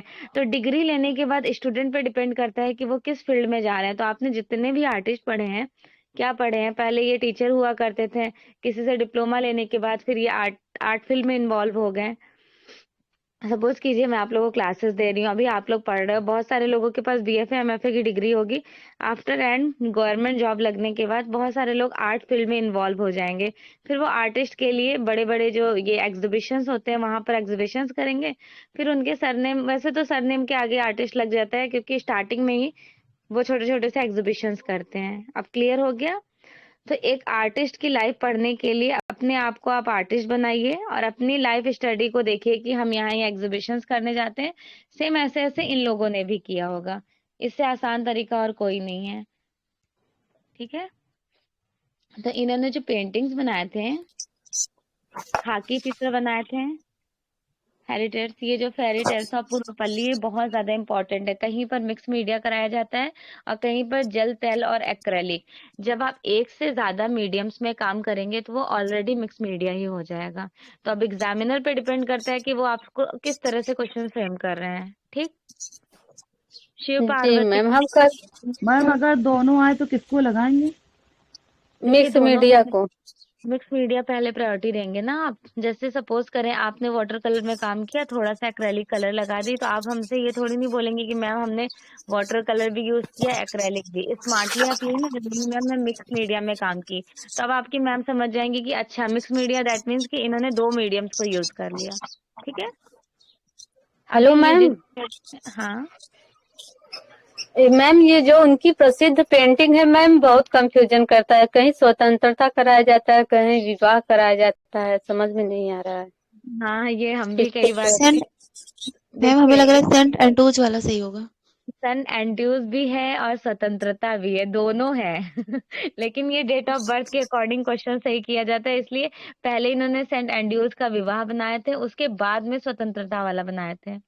देखिए हम अभी यही आपको बताने भी जा रहे थे, शिव पार्वती, तीन परियों की कहानी, मुर्गा बेचने वाला, कॉक फाइटिंग, मुर्गा की लड़ाई वो तो उनकी थी के हैबर की, इन्होंने अकबर मुर्गा की। बेचने जी वाला बताया। स्वतंत्रता और एंड्रयूज, सेंट एंड्रयूज का विवाह, ये इतनी इनकी इम्पोर्टेंट है। तो yes ma'am. Examiner saint Andrews इसलिए कराते हैं, जैसे सपोज करें आपने दो पेंटिंग बनाई, एक आप पहले बना रही हैं, एक आप बाद में बना रही हैं, आप मुझे दोनों बताएंगी, तो मैं पहले आपका कौन सा टेकन करूंगी? पहले वही वाला ना जो आप पहले बनाई होंगी। तो बस इन्होंने जो पहले बनाया है, एग्जामिनर भी ऐसा क्वेश्चन खैर उनको रखना नहीं चाहिए लेकिन रख देते हैं, तो अब क्या किया जाएगा। फिर आपको बहुत डीपली पढ़ना होगा, पता करना होगा कौन से आर्टिस्ट ने कौन सी पेंटिंग पहले बनाई कौन सी बाद में, तो आप इस तरह का क्वेश्चन रॉन्ग नहीं करेंगे। यहाँ पे खैर एग्जामिनर का कोई मसला नहीं है। मसला जो तैयारी कर रहे हैं उनको और डीपली अच्छे से पढ़ना है। ठीक, इन्होंने भित्ति चित्र बनाए थे न्यू दिल्ली में, गांधी म्यूरल्स, दर्शन, मेरे सपनों का भारत, किसके साथ मिलकर बनाए थे? के लक्ष्मण गौड़। हाँ वेरी गुड। दर्शन मेरे, ये मेरे सपनों का भारत जो म्यूरल दर्शन है, ये के लक्ष्मण गौड़ के साथ मिलकर बनाए थे। और the king of dark chamber के किसके सहयोग? ग्यारसी लाल शुक्ल। आरसी लाल वर्मा के सहयोग में। ठीक, अच्छा बर्मा। जिसमें हिंदी में कहा जाता है शाह कोस्ट का राजा। आपको पता है DSSS में मतलब मेरे एक सीनियर का एग्जाम था तो उनसे पूछ लिया गया, वो हिंदी में पेपर दे रहे थे तो उनको तो किंग ऑफ डार्क चैम्बर तो रटा हुआ था और ये लिखा था श्या कोस्ट का राजा, और उन्होंने देखा, ध्यान से देखा तो कह रहे हैं ये तो नया क्वेश्चन है। लगा कर सही आए थे, आके कह रहे हैं ना गलत क्वेश्चन था। पता नहीं कैसा केजी सुब्रमण्यम का ये क्वेश्चन पूछा गया था। हमको इंग्लिश में होता है the king of ma'am dark chamber, Hindi में है श्या कोस्ट का ये राजा, क्वेश्चन तो याद ये क्वेश्चन रखिए। हमारा रॉन्ग हो गया था। अच्छा, आपका ये इसमें पूछा गया था क्या 2021 वाला? यस मैम प्लेस पूछा था। तो गया था लखनऊ में है मैम, बस ये पूछा गया। डार्क चैम्बर कहाँ पे है? कोई बात ये नहीं, मेरा अब सही मैम है। इसकी लंबाई नहीं चौड़ाई रॉन्ग कितना होगा। है? अभी बता देते हैं, देखिए king of 81.5 dark chamber king 81 of dark 5 chamber और भारत में ये हिंदी भवन के बाद 18 दूसरी सबसे बड़ी म्यूरल कही जाएंगी। तो हिंदी भवन वाला आपको याद है ना, कौन बनाया था? बिहारी विनोद बिहारी मुखर्जी। विनोद बिहारी मुखर्जी मैम। हिंदी भवन की स्थापना कब हुई थी? मैम 1920 में मैम। 1922। फौरन आंसर मत किया कीजिए, थोड़ा सोच लिया कीजिए। हम बता नहीं रहे हैं, अभी पूछ रहे हैं, अभी हम बता देते हैं। बता दें या रुक जाए? 1921 मैम, 1921 ना मैम। जी मैम जी, 1938। 1938 में इसकी स्थापना हुई थी। Yes ma'am. और हम आपको इससे जी कैसे मैम। याद कराए थे, राम किंकर बैच के स्कल्पचर सांथाल फैमिली से। जी जी पता जी है मैम। पढ़े आप लोग सॉरी सब कुछ मैम। है, ऐसा कोई पॉइंट नहीं है जो आप भूल गए होंगे। बस ये है ना कि बहुत जल्दीबाजी कर देते हैं, रुकते नहीं है, आपके अंदर पेशेंस नहीं है। बस सोचते हैं यस कि बस मैम ने मैम। क्वेश्चन पूछ लिया, हमें तुरंत आंसर करना है। अरे तुरंत कैसे कर लेंगे आप? ये तो सोचिए, इतना बड़ा आपका थ्योरी है, पूरा पोर्शन है, तो थोड़ा दिमाग लगाइए कि एग्जैक्ट टाइम क्या हो सकता है, फिर ऑप्शन ले लीजिए। लेकिन गलत आंसर मत कीजिए, गलत से क्या होता है पता है, वो आपके दिमाग में फिट होने लगेगा धीरे धीरे। तो कोशिश किया करें, आप ऑप्शन मांग लिया करें, ठीक? Yes ma'am. इनको पद्मश्री कब मिला था? किसे मैम? इन्हीं को, केजी जी सुब्रमण्यम। मैम। मैम 1985 में।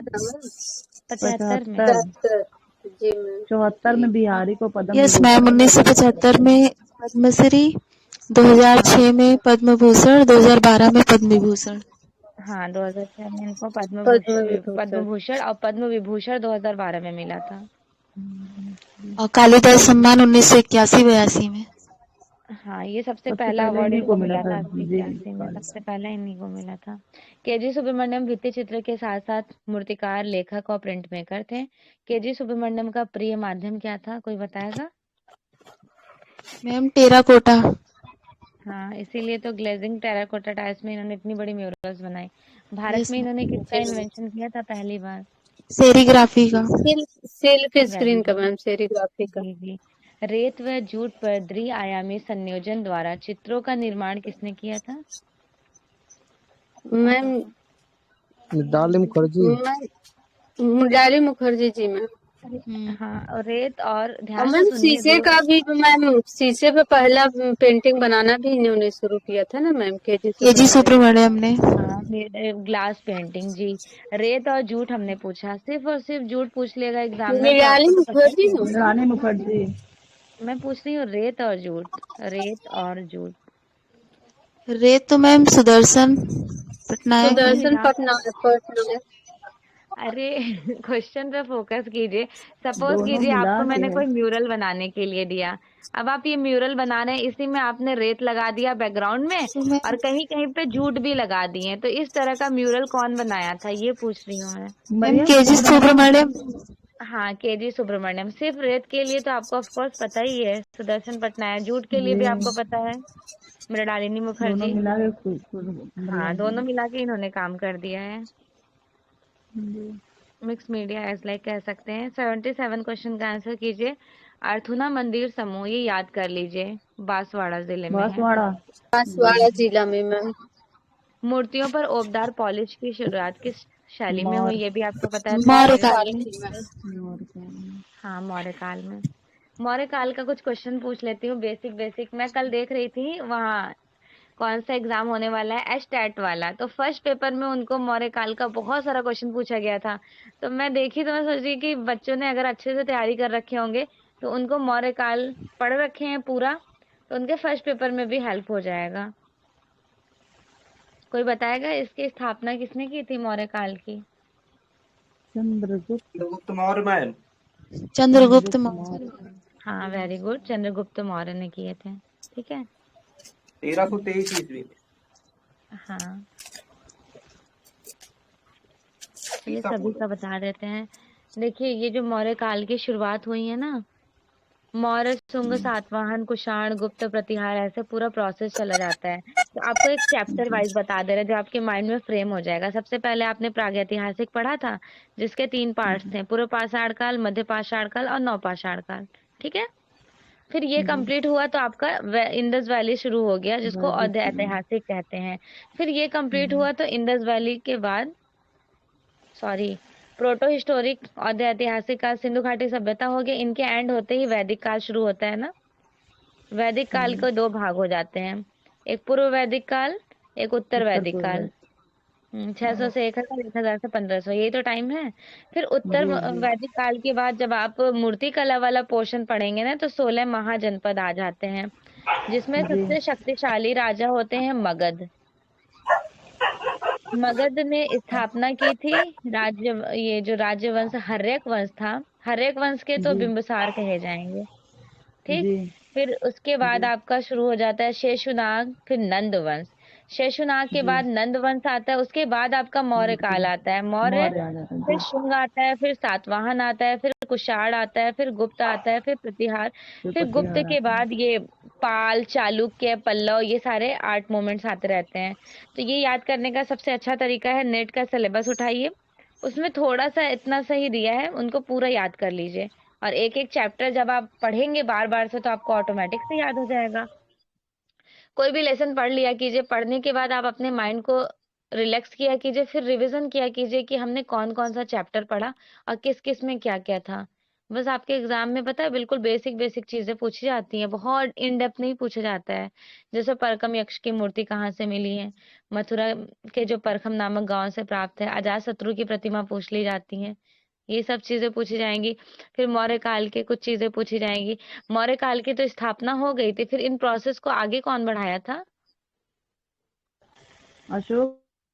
हाँ, मौर्य काल से पहले आपको प्राक मौर्य काल पढ़ना होगा। प्राक मौर्य काल में क्या क्या इम्पोर्टेंट है, जैसे ये एक सबसे ज्यादा इम्पोर्टेंट जो रहा था, गिरिव्रज महाभारत काल का ध्वंसावशेष विहार जो है, जिसमें 5 भाग होते हैं, विभवगिरी, विदुरगिरी, वराहगिरी, वृषभगिरी और ऋषभगिरी। सपोज करें ये आपका हो गया, ठीक है, और ये 5 घिरे हुए हैं ऐसे। ऐसा कहा जाता है ना, इसकी राजधानी के चारों ओर से प्राचीन दीवार पत्थर से बनाए गए थे, जिसकी ऊंचाई 13-14 फीट थी। इस दीवार की जो है ये ऊंचाई 13-14 फीट थी। वैभवगिरी पहाड़ी पर सप्तपर्णिक या फिर सोन भंडार गुफाएं हैं। सपोज कर लें ये वैभवगिरी पहाड़ी है, यहाँ पर सप्त 2 मिला है, कौन सा? एक है सप्तपर्णिक और दूसरा सोन भंडार, ये गुफाएं हैं। अजात शत्रु के टाइम ड्यूरेशन में इसका निर्माण हुआ था। उसके बाद सप्तपर्णी गुफा में कितने कमरे हैं? 7 कमरे हैं। सोन भंडार गुफा के प्रवेश द्वार कैसे हैं? तो मेहराब द्वार है, मेहराब जैसे आपका बराबर की गुफा है उसी टाइप का। ये गुफाएं राजगृह में स्थित है। इसका उत्खनन सर जॉन मार्शल ने कराया था। और कौशाम्बी का घोषित राम विहार फेमस है प्राक मौर्य काल का। अभी हम आपको प्राक मौर्य काल का बता रहे हैं। कौशाम्बी का घोषित राम विहार पूछा जाता है कहाँ पर है, बताएगा कोई? ये हमारे इलाहाबाद के पास में है, मतलब कि कौशाम्बी यूपी में। कौशाम्बी। इलाहाबाद के बगल में बिल्कुल। ये सब आप ऑलरेडी पढ़ चुके हैं, कोई नई चीजें नहीं है, बस हम आपको एक बार रिवीजन करा रहे हैं। ये चौकोर वास्तु योजना वाले विहार का निर्माण गौतम बुद्ध के आवास घोषित नामक के लिए किया गया था। मतलब गौतम बुद्ध यहाँ पे रहने के लिए, आवास मतलब विहार है ये। मैम जो इलाहाबाद में शिलालेख रखा गया है, कौशाम्बी से तो उठा के ले गए थे ना। हाँ, और उसके बाद जो विहार होता है उसको संघाराम भी जानते हैं ना, संघाराम कहते हैं लिविंग प्लेस। और दूसरा लौरिया नंदनगढ़ का शमशान चैत्य है। अभी आपको मैं लौरिया नंदनगढ़ का स्तूप पढ़ाई थी, कहाँ पे है वो? बिहार। बिहार में मैम। हाँ, चंपारण जिला बिहार, 9.7 उसका साइज है। और हंस चौकी पर है, सिंह शीर्ष पर है। सेम ऐसे ही लौरिया नंदनगढ़ का शमशान चैत्य भी बिहार से ही मिला है। ये कहाँ का है? तो ये प्राक मौर्य काल का है। दोनों मौर्य काल का है। ये प्राक मौर्य काल का है, वो प्रॉपर मौर्य काल का है। ठीक। और यहाँ से एक शमशान चैत्य और अशोक का एक अभिलेख भी मिला था। इसका उत्खनन किसी को याद है कौन कराया था? ब्लॉक। हाँ, डॉक्टर ब्लॉक ने। नेक्स्ट यस है मैम। पिपरवा का स्तूप। ये कहाँ पर है? सबसे सिद्धार्थ प्राचीन नगर। है। हाँ, सिद्धार्थनगर, यूपी, बस्ती जिला में पिपरवा नामक गांव में। यहाँ गौतम बुद्ध के अवशेषों में से एक अवशेष प्राप्त हुए थे। इसका उत्खनन किसने और कब कराया? एप्पे। टाइम याद है किसी को?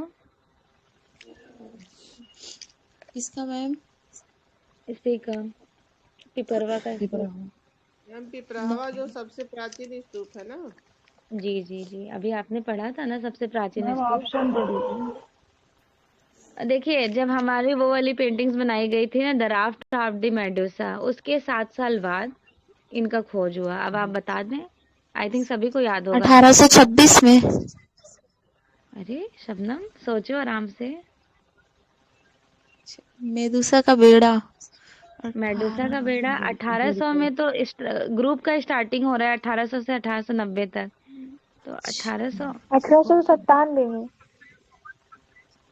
नहीं। नहीं मैम 1800 में बना था। सबसे पहले वही तो बना था उनका, मेडुसा का बेड़ा। नहीं, देखिए, ये जो है उत्खनन डॉक्टर ब्लॉक वाला, ये तब हुआ है जब ये ग्रुप एंडिंग हुआ है उसके 7 साल के बाद।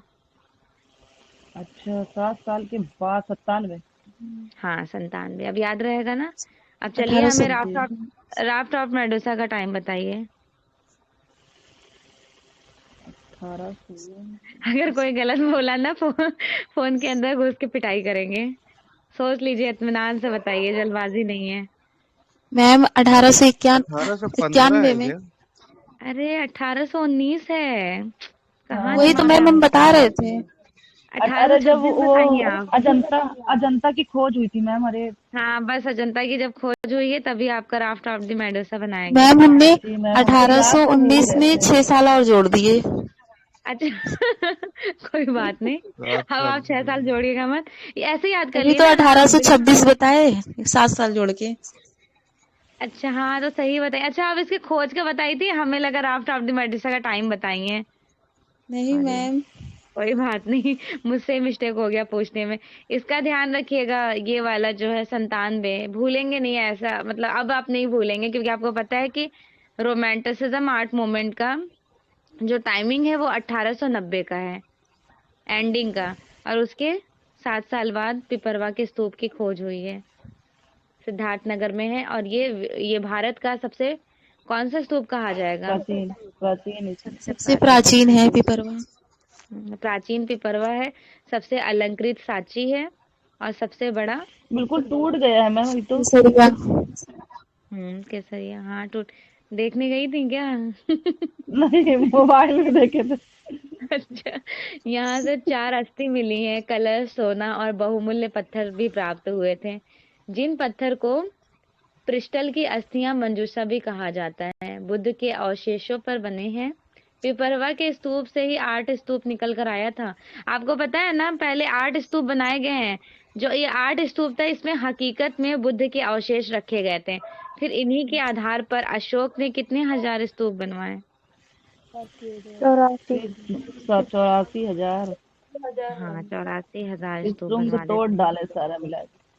हाँ, कपिल वस्तु में है वैशाली, अल्पक, रामग्राम, वैदीपावा, राजगिरी और लुम्बिनी, कुशीनगर। ये तो आपको याद करना ही पड़ेगा, कुशीनगर में ही इनकी डेथ हो जाती है, तो बुद्ध के दाहिने करवट लेटे हुए मूर्ति बनाई जाती है। इस क्वेश्चन का आंसर तो कर ही दिए थे ना आप लोग। अगला देखिए, जी मैम। चांद बावड़ी तथा 9वीं शताब्दी के हर्ष माता की जो मूर्तियां हैं, वो राजस्थान में कौन से स्थान में प्रसिद्ध रही थी? आभानेरी। हाँ, वेरी गुड, आभानेरी।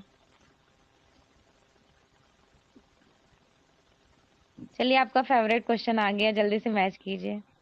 महा फेवरेट जो है। जो याद है पहले उनको टिक कर लीजिए। आपको पता है कि एम एफ हुसैन का ये है, और हीलिंग मैं man, healing Usha women Anirudh Amrita Shergill की हैं। अब बताइए ये दोनों में बताइए कौन किसका है। उषा अनिरुद्ध नंदलाल बोस की है। Very yes good. अरे राजा रवि वर्मा की, राजा राजा रवि रवि वर्मा की। वर्मा की है, हाँ हाँ, और जी, नंदलाल बोस की है। पहाड़ी भीष्म स्त्री नंदलाल उनकी है, बोस। नंदलाल बोस की। हाँ, अच्छा क्वेश्चन था, मतलब हमें लग रहा है जिनको दो भी पता होगा, ये तो सभी को पता होगा, ये वाला और ये कुछ भी नहीं कहा जा सकता है, किसी को ये पता होगा किसी को ये, क्योंकि कभी कभी स्टूडेंट पे भी डिपेंड करता है ना उनको क्या पता होगा। बाबर ईरान से दो चित्रकार मीर सैयद अली और अब्दुल समद सिराजी को इंडिया जब लाए थे, कब लाए थे ये शबनम बताइए। जी मैम। तो जब वो कब लाए थे 15 में इंडिया? आए थे तो 1556 में आए थे वापस 1555 वो। में। 56, 55 या 1555 में। 56 हाँ, में। 1556 में आए थे तो 1555 में ही ले लिए थे। हाँ, 55 यस याद मैम। रखिएगा। मीर सैयद अली और अब्दुल समद दोनों चित्रकार व्यक्ति चित्रण में पारंगत थे, बताइए। दोनों व्यक्ति चित्र अच्छा बना लेते थे। No ma'am. जी, एक चित्र तो एक सही है। नहीं, बाबर नहीं लाए थे, हुमायूं लाए एक थे। तो मीर सैयद अली ग्रामीण चित्र बनाते थे और सिराजी पशु पक्षी पशु। दोनों जामे गलत है मैम, चित्रण के दोनों लिए गलत है। प्रसिद्ध थे ये। ईश्वर ताज हाँ बना। बिल्कुल, बैठे अपने क्योंकि साथ में। बाबर नहीं लाए थे, हुमायूं लाए थे हुमायूं लाए थे। 1555 में, तो जी, दोनों गलत 55 है, में। ठीक है। जी। यही होता है, सब लोग फ्लो फ्लो में थे कि मीर सैयद अली अब्दुल समद कब आए, किसी ने ये देखा ही नहीं कि यहाँ बाबर लिखा हुआ है। सिर्फ राहुल बिल्कुल डेडिकेशन के साथ फोकस किए थे, तो यहाँ दोनों गलत हो जाएगा, ठीक। अगला देखिए। राहुल भाई कहते हैं एक कदम पीछे हो जाओ, इसीलिए उनको मालूम है। हाँ, तो आपको होना चाहिए था ना, इतनी जल्दबाजी क्यों होती, हम तो रुके हुए हैं यहीं पर। नहीं एग्जामिनर तो भी मैम, आपको सिर्फ हम 1 मिनट सन का बताए टाइम थे। देते हैं। चलिए इनको मैच मैम करते कहा हैं, ठीक नहीं है। जाता है थोड़ा सा, और लेडीज की बुद्धि थोड़ा सा पीछे रहती है। वही हाल है हम लोग का। साक्षी मैम एकदम क्लियरिफाई कर दी, अपने बारे में साफ साफ बता नहीं दी कि देखो मैम, भाई अपनों बुरा को ना लगे। समझो, जी।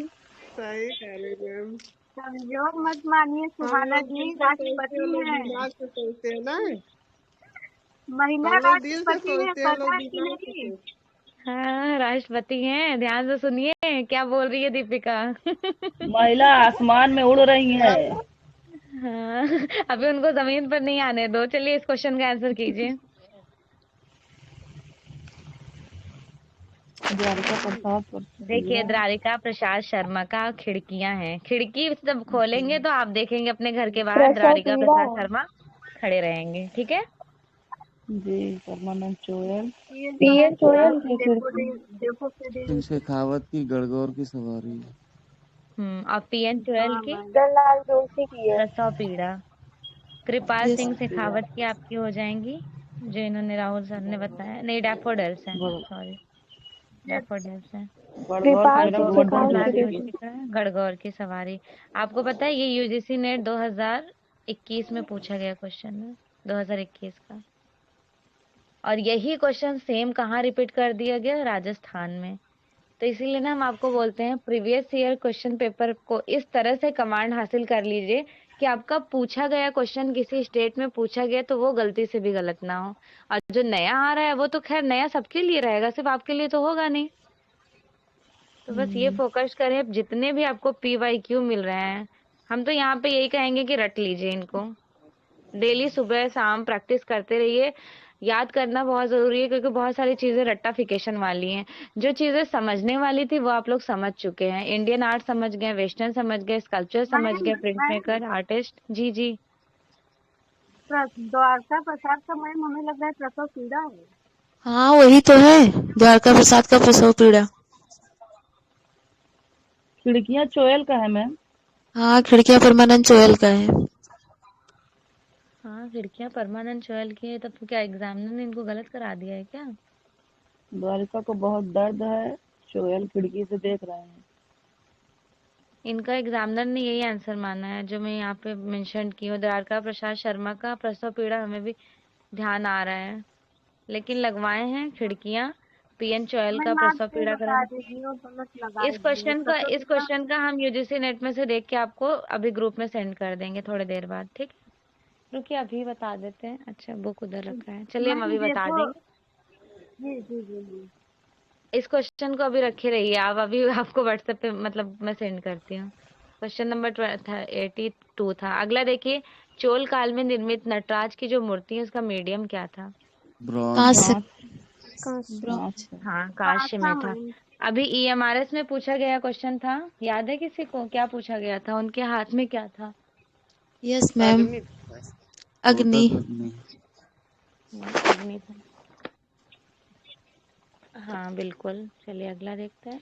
मशाल टाइप में लिए थे। एक सेकंड।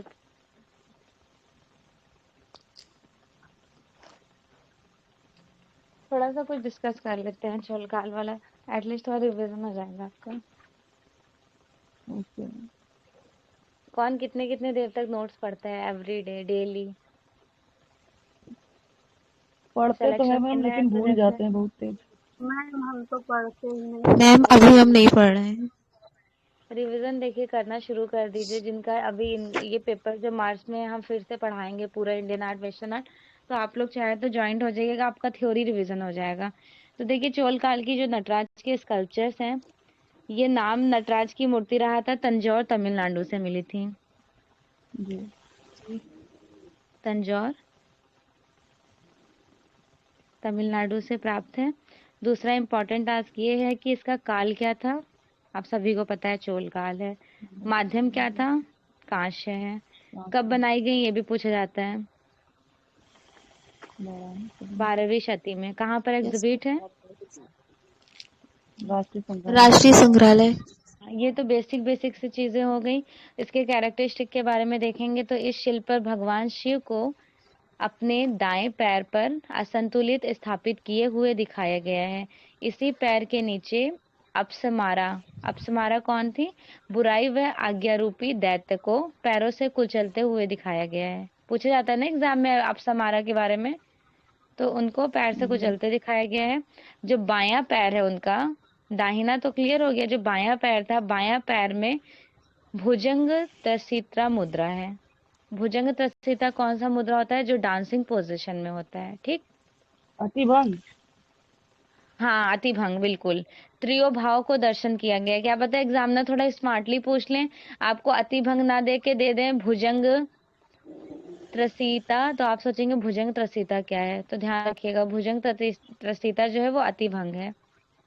मुख्य हाथ जो उनका मेन हाथ था, पहले तो उनके पास कितने हाथ थे सबको पता है ना? 4। मैम हाँ जी। तिरुभाव और अतिभंग में क्या अंतर है? तिरोभाव और अतिभंग में मतलब जो उनका एक्सप्रेशन था, तिरोभाव मतलब वही अतिभंग ही है। तिरोभाव का ये यस कहा मैम। जा रहा है एक, सिर्फ वो एक पैर के बारे में कह दिया गया, पूरे बॉडी का वेट होगा। अतिभंग अगर सिर्फ एक पैर मुड़ा हुआ उनका, खाली एक पैर को आपके हम फोकस करेंगे तो हम कुछ भी कह सकते हैं, समभंग, अभंग, त्रिभंग, अतिभंग, जिस मोमेंट में हमें आपका सिर्फ एक पैर का वेट दिखाई देगा। तो ये सिर्फ क्योंकि मैम सिर्फ और सिर्फ तो एक बायां पैर के बारे में अभी डिस्कस किया जा रहा है। अब पूरी उनकी वेट ऑफ स्कल्पचर के बारे में बात की जाएगी, पूरी प्रॉपर मूर्तियां, तो वो तो अतिभंग है। ठीक है। जैसे बायां परीक्षा में हाथ, तो एक ही आएगा ना मैम, चाहे हाँ तिरुभंग आएगा एग्जाम में या जब पूछा जाएगा तो आपको अतिभंग लगाना होगा, वो अतिभंग वाला ही पूछते हैं। आपसे ये नहीं पूछेंगे कि त्रिभंग है। ये तो त्रियो भाव, त्रियो भाव का मतलब उनके एक्सप्रेशन को रिप्रेजेंट करना। ठीक है साक्षी मैम, ये ध्यान रखिए। मुख्य दायां हाथ जो है वो अभय स्तंभ मुद्रा में है। अभय हस्त मुद्रा, अभय हस्त मुद्रा कौन सा वाला मुद्रा होता है? ये जो हाथ उठाए हुए नहीं उठा हम हुआ। लोग, उठा जैसे हुआ जी। आशीर्वाद, हाथ उठा करके शक्ति देते हैं, शक्ति कहा जाएगा। आशीर्वाद में तो हाथ झुक जाता है, उनके ऊपर रखा जाता है ना। ये वाला हाथ कौन सा कहा जाएगा? क्या करते हैं इस हाथ से जब हाथ ऊपर करते हैं? अभय मुद्रा। कल्याण हाँ भाव, कल्याण में मैम करते हैं हाँ, ना। जैसे हम लोग हाथ ऊपर करके शाबाशी, शाबाशी में भी हाथ कंधे पे रखेंगे या फिर सर पे कल्याण रखेंगे। भाव का वही कह रहे हैं ना, अभय वही मुद्रा का मतलब शक्ति देना। जब मूवी वगैरह में नहीं देखते हाथ से शक्ति निकल रही होती है वैसे याद कर लीजिए। मुख्य दायां हाथ जो है वो अभय मुद्रा में है, अब तो नहीं भूलेंगे खैर। और इनके ऊपर का जो दायां भाग हाथ है उसमें डमरू लिए हैं। दोनों दायां हाथ याद रखिए। एक इनका दायां हाथ जो मेन है, मेन दायां हाथ है, राइट हैंड, उसको अभय मुद्रा में दिखाया गया है। और दूसरा ऊपर वाला जो है उसमें डमरू लिए हुए हैं। याद हो गया ये दोनों? अब अगला सुनिए, इसके बाद जो है, इसके बाद कौन सा है? मुख्य बाएं हाथ। मुख्य बाएं हाथ में आग लिए हुए हैं, ठीक। और उसके बाद ये कौन सा आ गया? मुख्य बाएं हाथ में ढोला हस्त मुद्रा है और ऊपर के बाएं हाथ में आग है। ये ऊपर का बायां हाथ है, इसमें आग है। दो इनका बायां हाथ है, दो इनका दायां हाथ है। मुख्य दाएं हाथ में अभय मुद्रा में है और ऊपर का दायां हाथ डमरू है। मुख्य बाएं हाथ में डोला हस्त मुद्रा में है और ऊपर का जो बाएं हाथ है वो ज्वाला में। डोला हस्त मुद्रा मतलब जैसे हम लोग वो अपने हाथ को वैसे नहीं करते हैं, ये जो कथकली डांस होता है मूवमेंटेबल फॉर्म में। जी मैम, मोड़ते हैं ऐसे ऐसे गोल गोल करके हाँ, बस डोला। वही चीजें बताई जा रही हैं। जी जी, बस इतना बहुत है। अगर आप इतना याद कर लिए तो मेन इतना ही तो है। मैम जी, कौन सा नृत्य है मैम जो शिव से लिया गया है नृत्य से? शिव तांडव नृत्य। जी मैम, लिया गया है। 108 मुद्राएं हैं मैम। अच्छा, मुद्रा पूछ रहे हैं ना? 108 108। मैम दो नृत्य है मैम, वो शिव निद्रा से लिया गया है, शिव नृत्य से लिया गया है, हमको ख्याल नहीं है मैम, पूछा गया था। वही पूछा है 108।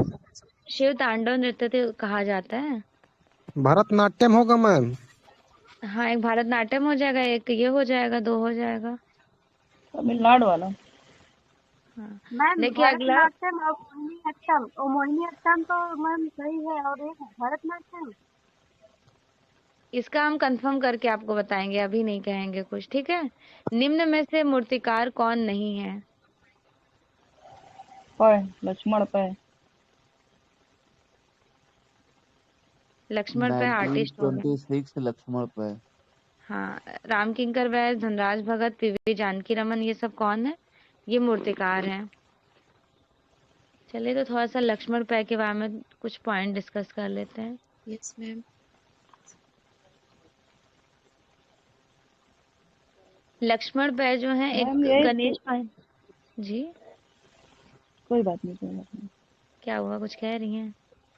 नहीं, ये सूजा के दोस्त वाले लक्ष्मण पे है ना? सुधा से चलिए पूछ कर आते हैं। हाँ, वही वाले हैं, मतलब बस मैं ऐसे ही हंसने लगी। ये भी अच्छी जेल में बात गए है थे ना, इसीलिए।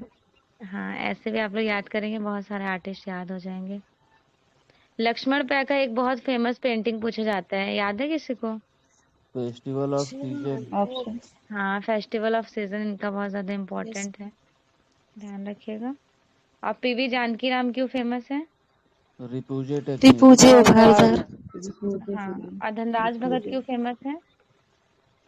मेनली काम कास्ट में मूर्तिकार हैं। Bull cast. के बुल बनाई है इन्होंने, कई सारी ऐसे बनाई मूर्तियां। हाँ, प्रिंट बिल्कुल। मेकर के प्रिंट मेकर भी है क्या? बनाए हुए हैं नहीं, मैम धनराज भगत का, और एशिया का रिफ्यूजी पहला वाले। धर्माधिक।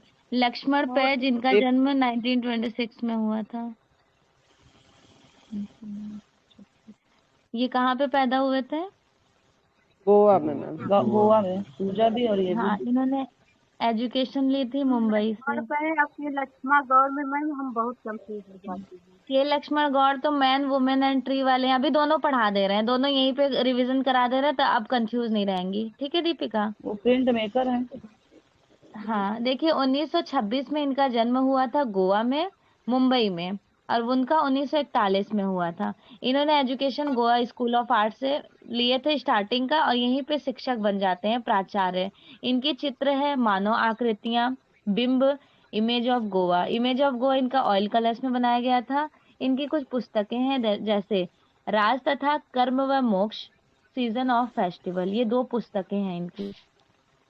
लक्ष्मण पै ने गोवा की प्राकृतिक दृश्यों को खूब अच्छे तरह से चित्रित किया था। लक्ष्मण पै ने प्राय वाटर कलर्स में काम किया, इनका फेवरेट मीडियम वाटर कलर था।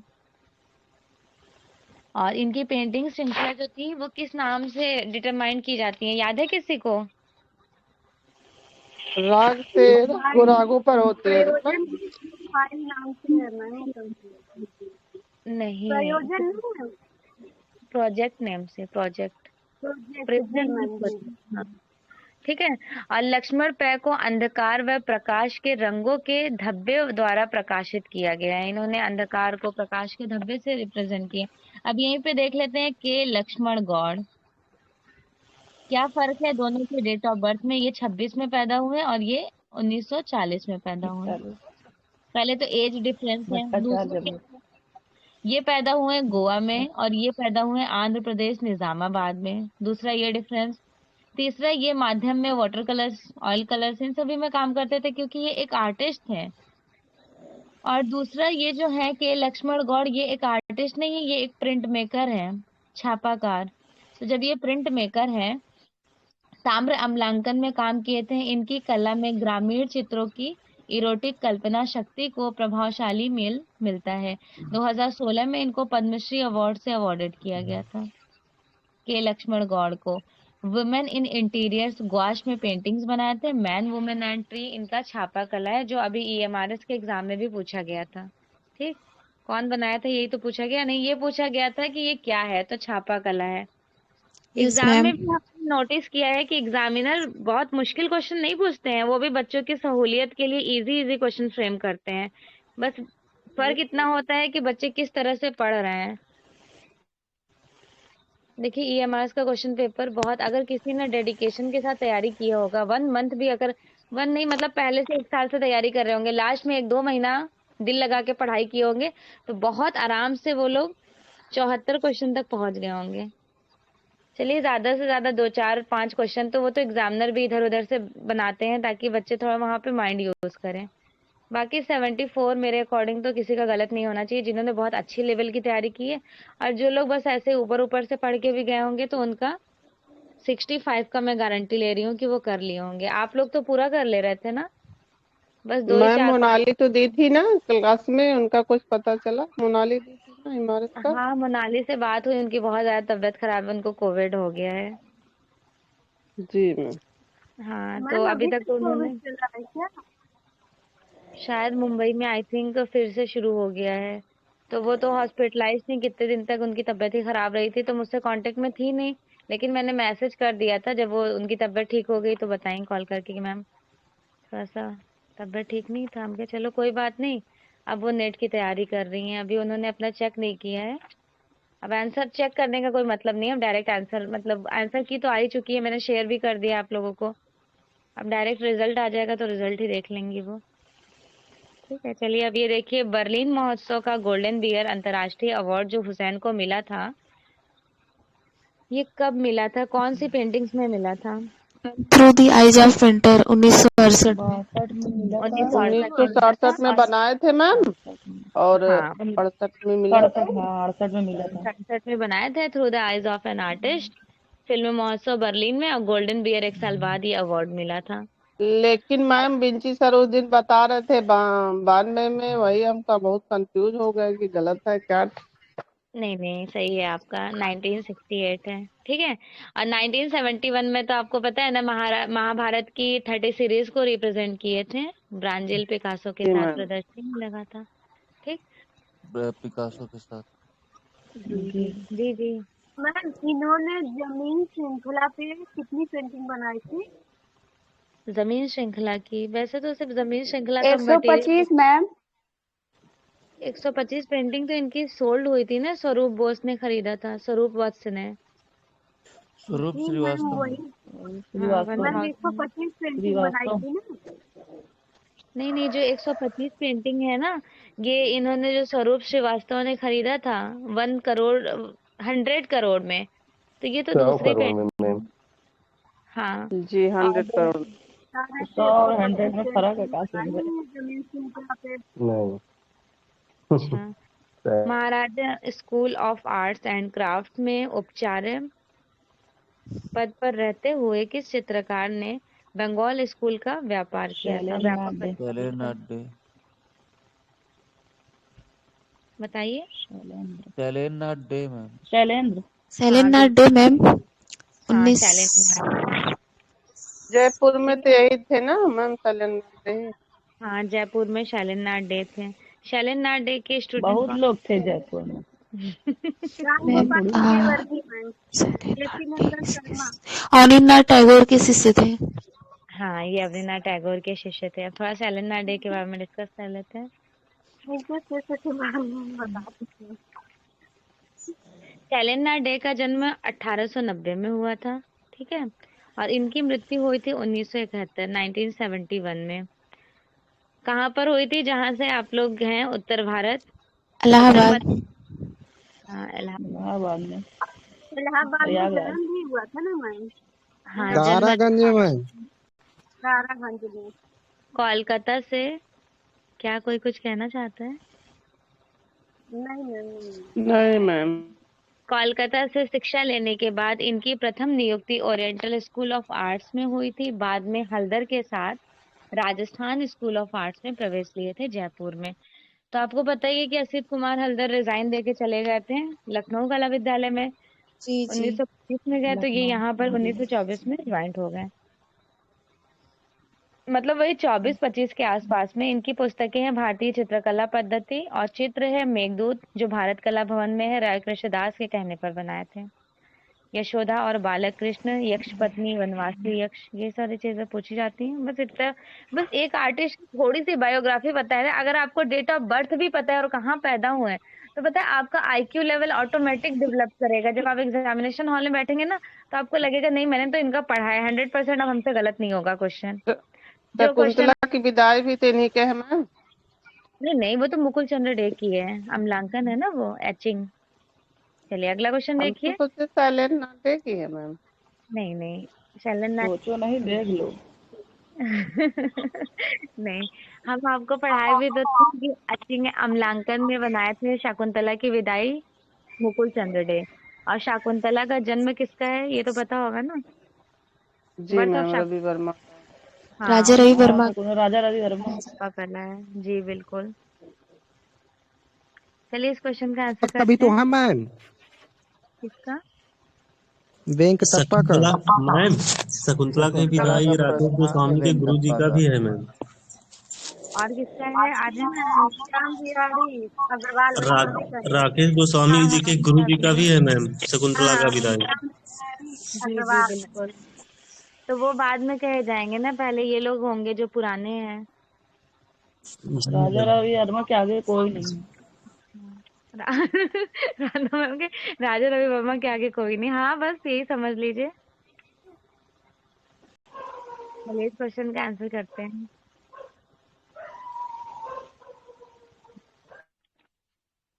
स्टार्ट करूँ मैं? ये फिर आप जी, कुछ न्यूरल पेंटिंग याद होगी ना आपको, बताइए। छत्तीस गुजराल मयूर, वेरी राम गुड। गोपाल राम कुमार वास। सुनील की आवाज वास, बहुत वास है में क्या? निकोलस रोरी पर्वत, जी और संतोष कायपे थी। वेरी चल गुड, सबका सही है। निकोलस रोरिक का हो जाएगा। पर्वत श्रृंखला। सुनील सर, आपकी बहुत लेट में आवाज आई, क्या नींद पूरी कर रहे थे क्या? जी नहीं बहुत मैम, सोच के सुन रहे बोलते हैं हैं आप मैम। सबके। सुन रहे ये हैं। तो 4 मेन बजे बात सूख मैम, जाते हमारा हैं मैम। मेमोरी फुल हो गया है। अच्छा, ओहो। तब तो कुछ स्पेस भी कभी मतलब वो आप एक दो ही कदम पीछे रहते हैं। हम ही आप 8 बजे सुन रहे हैं उठते मैम। हैं मैम, ये 4 बजे उठते हैं। अरे वाह, हमें भी आप लोग जल्दी उठा दिया करिए। साहाबदीन, निसारदीन, मनोहर, भीखम, नानाराम, जगन्नाथ, ये सभी कलाकार कौन से शैली के थे? मेवाड़। मेवाड़। मेवाड़ शैली। हाँ, चलिए कुछ क्वेश्चन पूछ लेते हैं मेवाड़ शैली से। पढ़ा हुआ तो यस सब है, बस यहाँ एक बार रिवीजन करा दे रहे हैं, ठीक है? जी। जी मैम। सबसे पहले तो ये बता दीजिए कि सहाबदीन जो थे वो शाहाबादी भी कहते हैं। पहले तो ये क्लियर कर लीजिए कि सहाबदीन और साहिब राम और सहाबुद्दीन निसारुद्दीन। ये तीनों कहाँ कहाँ के कलाकार हैं? मैम साहबुद्दीन मेवाड़ के हैं, साहिब राम जयपुर के हैं। और सहाबुद्दीन बीकानेर के मैम। अरे वाह, बीकानेर के कुनुद्दीन के साथ के। भूलिएगा मत, बीकानेर की शॉप हर किसी के घर के आसपास में होगी। तो वहां पे शहाबुद्दीन नमकीन खा रहे थे, ऐसे कुछ करके याद कर ली, नहीं भूलेंगे। चलिए फिर एक डिस्कस कर लेते हैं कि जो ये सहाबदीन थे, जिनको शाहाबादी भी कहते थे, इनका कोई फेमस वर्क आपको याद है? कौन कौन सा याद है जो इन्होंने चित्रित किया था? भागवत मैम पुराण, प्रिया रागमाला, हम्म रसिक प्रिया, हम्म सबसे बस सर्वश्रेष्ठ मैम। वाला भी बताइए। और मैम ये था साहब ने मारू रागनी। मैम रासलीला हाँ का चित्र। बिल्कुल, मारू रागनी भी तो बनाए थे जो राष्ट्रीय संग्रहालय में है। चलिए अब देखिए, 1630 का इनका रसिक प्रिय है। ये कौन सा है? ये रसिक प्रिय है। फिर उसके बाद इन्होंने बनाया था 1630 में दो बनाए थे, एक रसिक प्रिय, दूसरा गीत गोविंद। गीत गोविंद। उसके बाद 1628 का भी याद रखिएगा, ये भी इम्पोर्टेंट है, रागमाला बनाए थे। रागमाला जी। ठीक है, 28 में रागमाला, 2 साल बाद 30 में गीत गोविंद और रसिक प्रिया। उसके बाद 53 में सबसे सर्वश्रेष्ठ कौन सा बनाए थे? 1653 में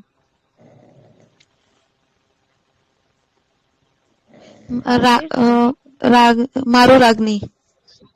नहीं, मारू रागनी तो पेंटिंग बात की है। देखिए 1653 में इन्होंने बनाया था उत्तरकांड, जो यस मैम। सबसे सर्वोत्कृष्ट मानी जाती है, और 55 में बनाए थे सुकर क्षेत्र कांड।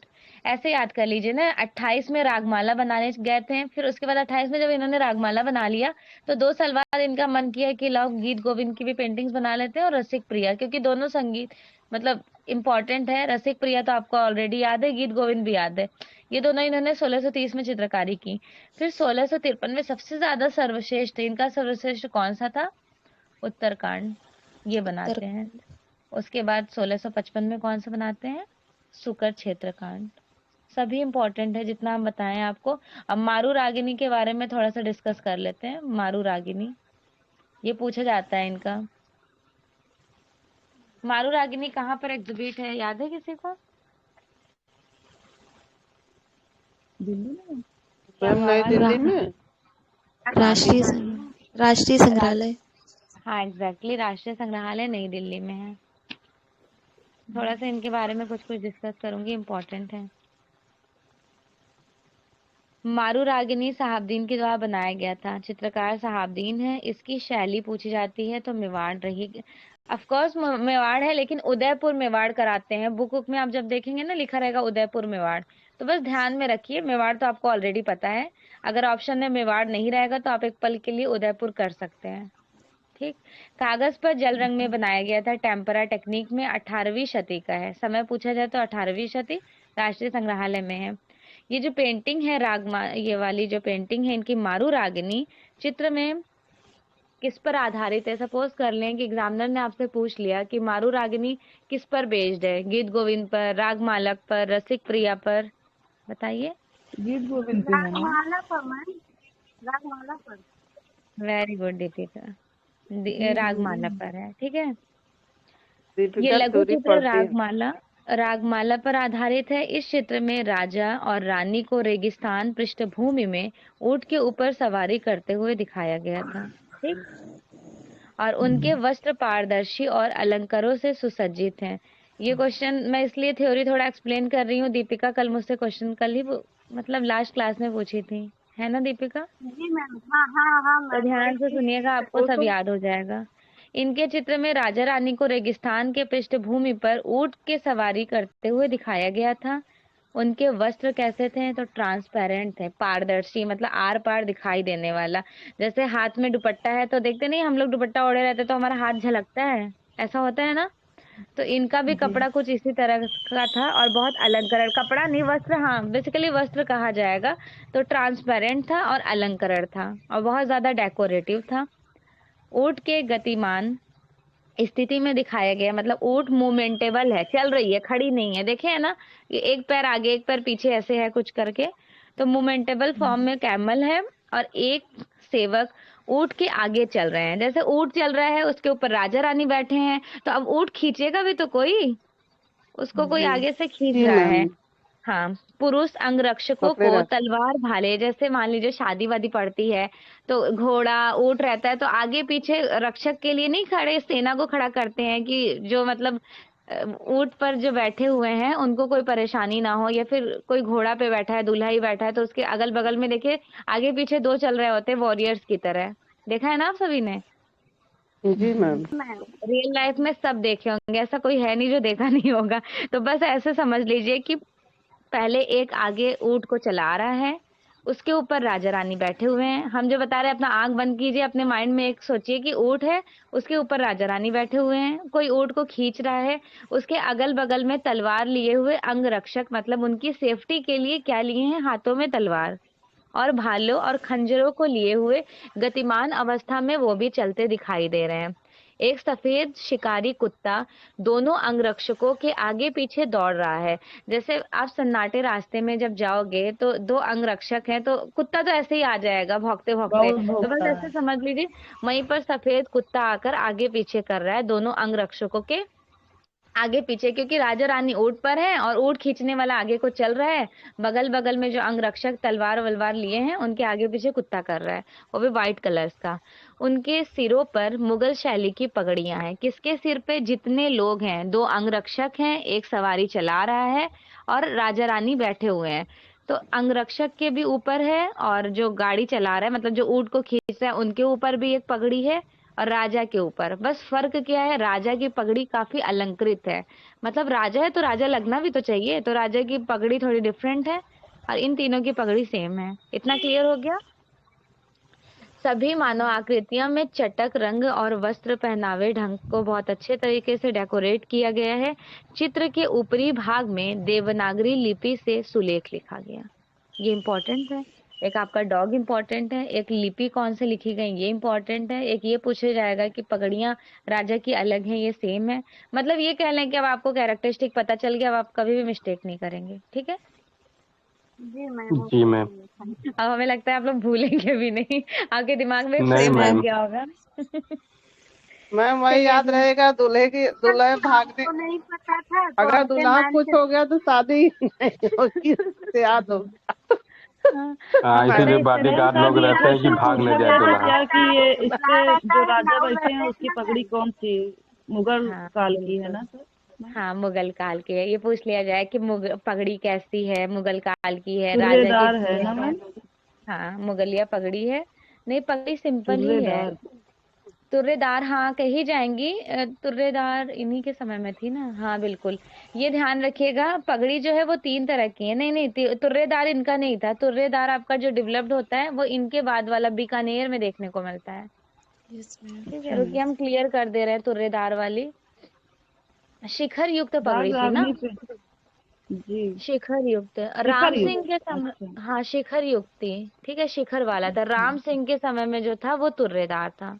तुर्रेदार क्या होता है, जैसे आपने देखा है रैमरा जो पेंटिंग्स मोड़ मोड़ बनाते के, हैं मोड़ अपना मोड़ के। पोर्ट्रेट, ऐसे वाला जो पंख नहीं लगा देते हैं ऊपर। हाँ हाँ बिल्कुल। जी जी। तो सपोज करें ये हमारा पगड़ी हो गया, ये पगड़ी इसके ऊपर ऐसे कर ज्यादातर दी मैम तो राजस्थान वाले ऐसे ही बांधे रहते हैं, तुर्रेदारी वाले। जैसे हाँ हाँ किस बस। भगवान के बगल में लगाते हैं ना, उसी तरह। हाँ है ना वही, मैम? बिल्कुल बहुत अच्छे एग्जाम्पल दिए हैं।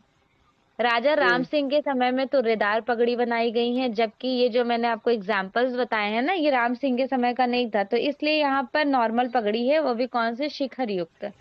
और पगड़ी से मुझे याद हो गया कि मुगल में अकबर के समय में कैसी पगड़ी बनाई गई थी। अकबर की छोटी थी मैम। सपाट। शिखर। हाँ सादी पगड़ी थी ना, सफाविद। सपाट। और जहांगीर के समय में अलंकृत। इनकी अलंकृत मैम। खिड़कीदार थी और मैम। ये खिड़कीदार, खिड़कीदार बताइए। शाहजहां। शाहजहां। हाँ वेरी जहांगीर गुड। के समय में छज्जेदार। जी, देखिए और खिड़कीदार आपको अलंकृत और खिड़कीदार आपको याद रखना है जहांगीर, और छज्जेदार जो है ये शाहजहां है। ठीक? और पट्टी जो है इनकी थी, अकबर की था ना मैम। अकबर की तो एकदम औरंगजेब की सिंपल सी कैसी थी मैम? नॉर्मल पगड़ी। किसकी? औरंगजेब की कैसी बांधे? औरंगजेब देखते नहीं इन्हीं की तरह तो थी अपने, मतलब क्या बोलेंगे, जहांगीर की शाहजहां तरह। की तरह ही शाहजहां थी अब्बा दोनों। की तरह। हाँ उनके पापा की तरह ही थी। चलिए अगला देखिए। अमृता शेरगिल के चित्रकार, ये सब कोई क्वेश्चन पूछने वाला नहीं है, लेकिन एग्जामिनर को हटा देना मजाक चाहिए। वाला। घर मैम पे वही कोई यही पगड़ियाँ सब सोचेगा देख के क्वेश्चन नहीं। आएगा पहचान मैम। जाते हैं। हाँ आएगा नहीं। आएगा नहीं सुनील, ऑलरेडी पूछा गया क्वेश्चन है, DPLS में पूछा गया है, आपके KVS में पूछा गया है। मतलब मेरा ये कहने का मतलब है कि इतनी पगड़ियां ये वो, इसीलिए हाँ, ना एकदम पगड़ी वाला हटा कॉम्प्लिकेटेड। देंगे मैम। ये कौन पगड़ी कैसे पहना, ये सब पहनावा भी एकदम। इसका कोई लॉजिक यही सब नहीं है। पूछेंगे, लेकिन देख लेना। मैम मैम मैम मैम सब एक ही खानदान के थे तो एक ही सारे पैगड़ी पहनना चाहिए था, बार बार सब नहीं पलट नहीं, पलट सब अलग कर अलग पहनना। सुनील, ये बताइए, मेरे पापा मतलब मेरे पापा के जमाने में कुछ और था, दादा के जमाने में कुछ और था, तो क्या अब हमारे जमाने में वही है क्या? डेवलपमेंट इतना हो चुका है फैशन ना। फैशन फैशन बदलता रहता है ना। लेकिन फैशन तो भाई फैशन, उसमें तो कोई कॉम्प्रोमाइज नहीं करता है, पैसे का भी नहीं देखता है, जो फैशन है वही लेना है, भले महंगा हो। और जी सुनील मैम। आपको धोती सुनील भाई कुर्ता समझ नहीं पहना रहे दिया हैं। जाए तो पहनेंगे? हाँ हैं? पहन सुनील, लेंगे मैम, सुनील ये को तो धोती पुरानी सभ्यता है, अगर सुनील कोई सर फर्क नहीं पड़ता। एक दिन के लिए एक दिन के लिए पुराना कपड़ा उठा के दे दिया जो उनका वाला, जो सलमान खान सबसे पहली मूवी में पहने थे। हम सुनील, भी आप देखे नहीं के समझ पहनेंगे? में। क्या था मैम पहना उनका? उनका ये वाला पैंट शर्ट था ना, बस ये बड़ा बड़ा सा नीचे का फैला हुआ होता था, याद आया अमिताभ कुछ? बच्चन वाला। अमिताभ अच्छा अब बच्चन यही मैम। चल वाला। रहा है मैम, अब यही चल रहा है। इसको समय प्लाजो कह फैशन, रहे हैं। नीचे से अभी कोई प्लाजो बोल में। दे अभी कोई बोल दे अमिताभ बच्चन वाला आपको पैंट पहनना है, और ये वाला जो शर्ट होता है ना, खूब फैला फैला वाला, मतलब ये फिटिंग वाला नहीं, एकदम लूज लूज वाला, लेकिन पहनने को तो खैर चल ही रहा है आज भी, बस थोड़ा सा मैम उसमें मैम डेवलपमेंट हो गया। कोई कोई कुछ पहन ले और फैशन हो जाए तो दिखावटी सब पहनना शुरू कर देंगे। हाँ सुनील, ये बात तो और आप कपड़ा बिल्कुल तो सब परफेक्ट अपने बोले। आरामदायक हिसाब से पहनते हैं मैम, अब जिसको जैसा पहनना हो पहने। हाँ, और क्या, देखो मैम बिल्कुल, बस आजकल, सुनील सर चेकदार शर्ट आजकल पहने हैं। आजकल लड़कियों का वही चल रहा है जो पहले हीरो हाँ, देख नहीं रहे आजकल, नीचे से बिल्कुल फैला हुआ, ऊपर से फिटिंग का। हाँ, सही कह रही है, ये वाला चल रहा है। हाँ चलिए ये तो अगला है, क्वेश्चन यही देखिए। एक कपड़े में अब दो हो जाए तो उसमें एक ही हो पा रहा है। अमृता शेरगिल किस चित्रकार से प्रभावित थी और किसने बहुत इनको प्रोत्साहित किया था? यामिनी यामिनी राज यामिनी यामिनी राय राय। ने मैम। हाँ, यामिनी रॉय ने प्रोत्साहित किया था, और पाउल गॉगेन से ये प्रभावित रही थी। ठीक।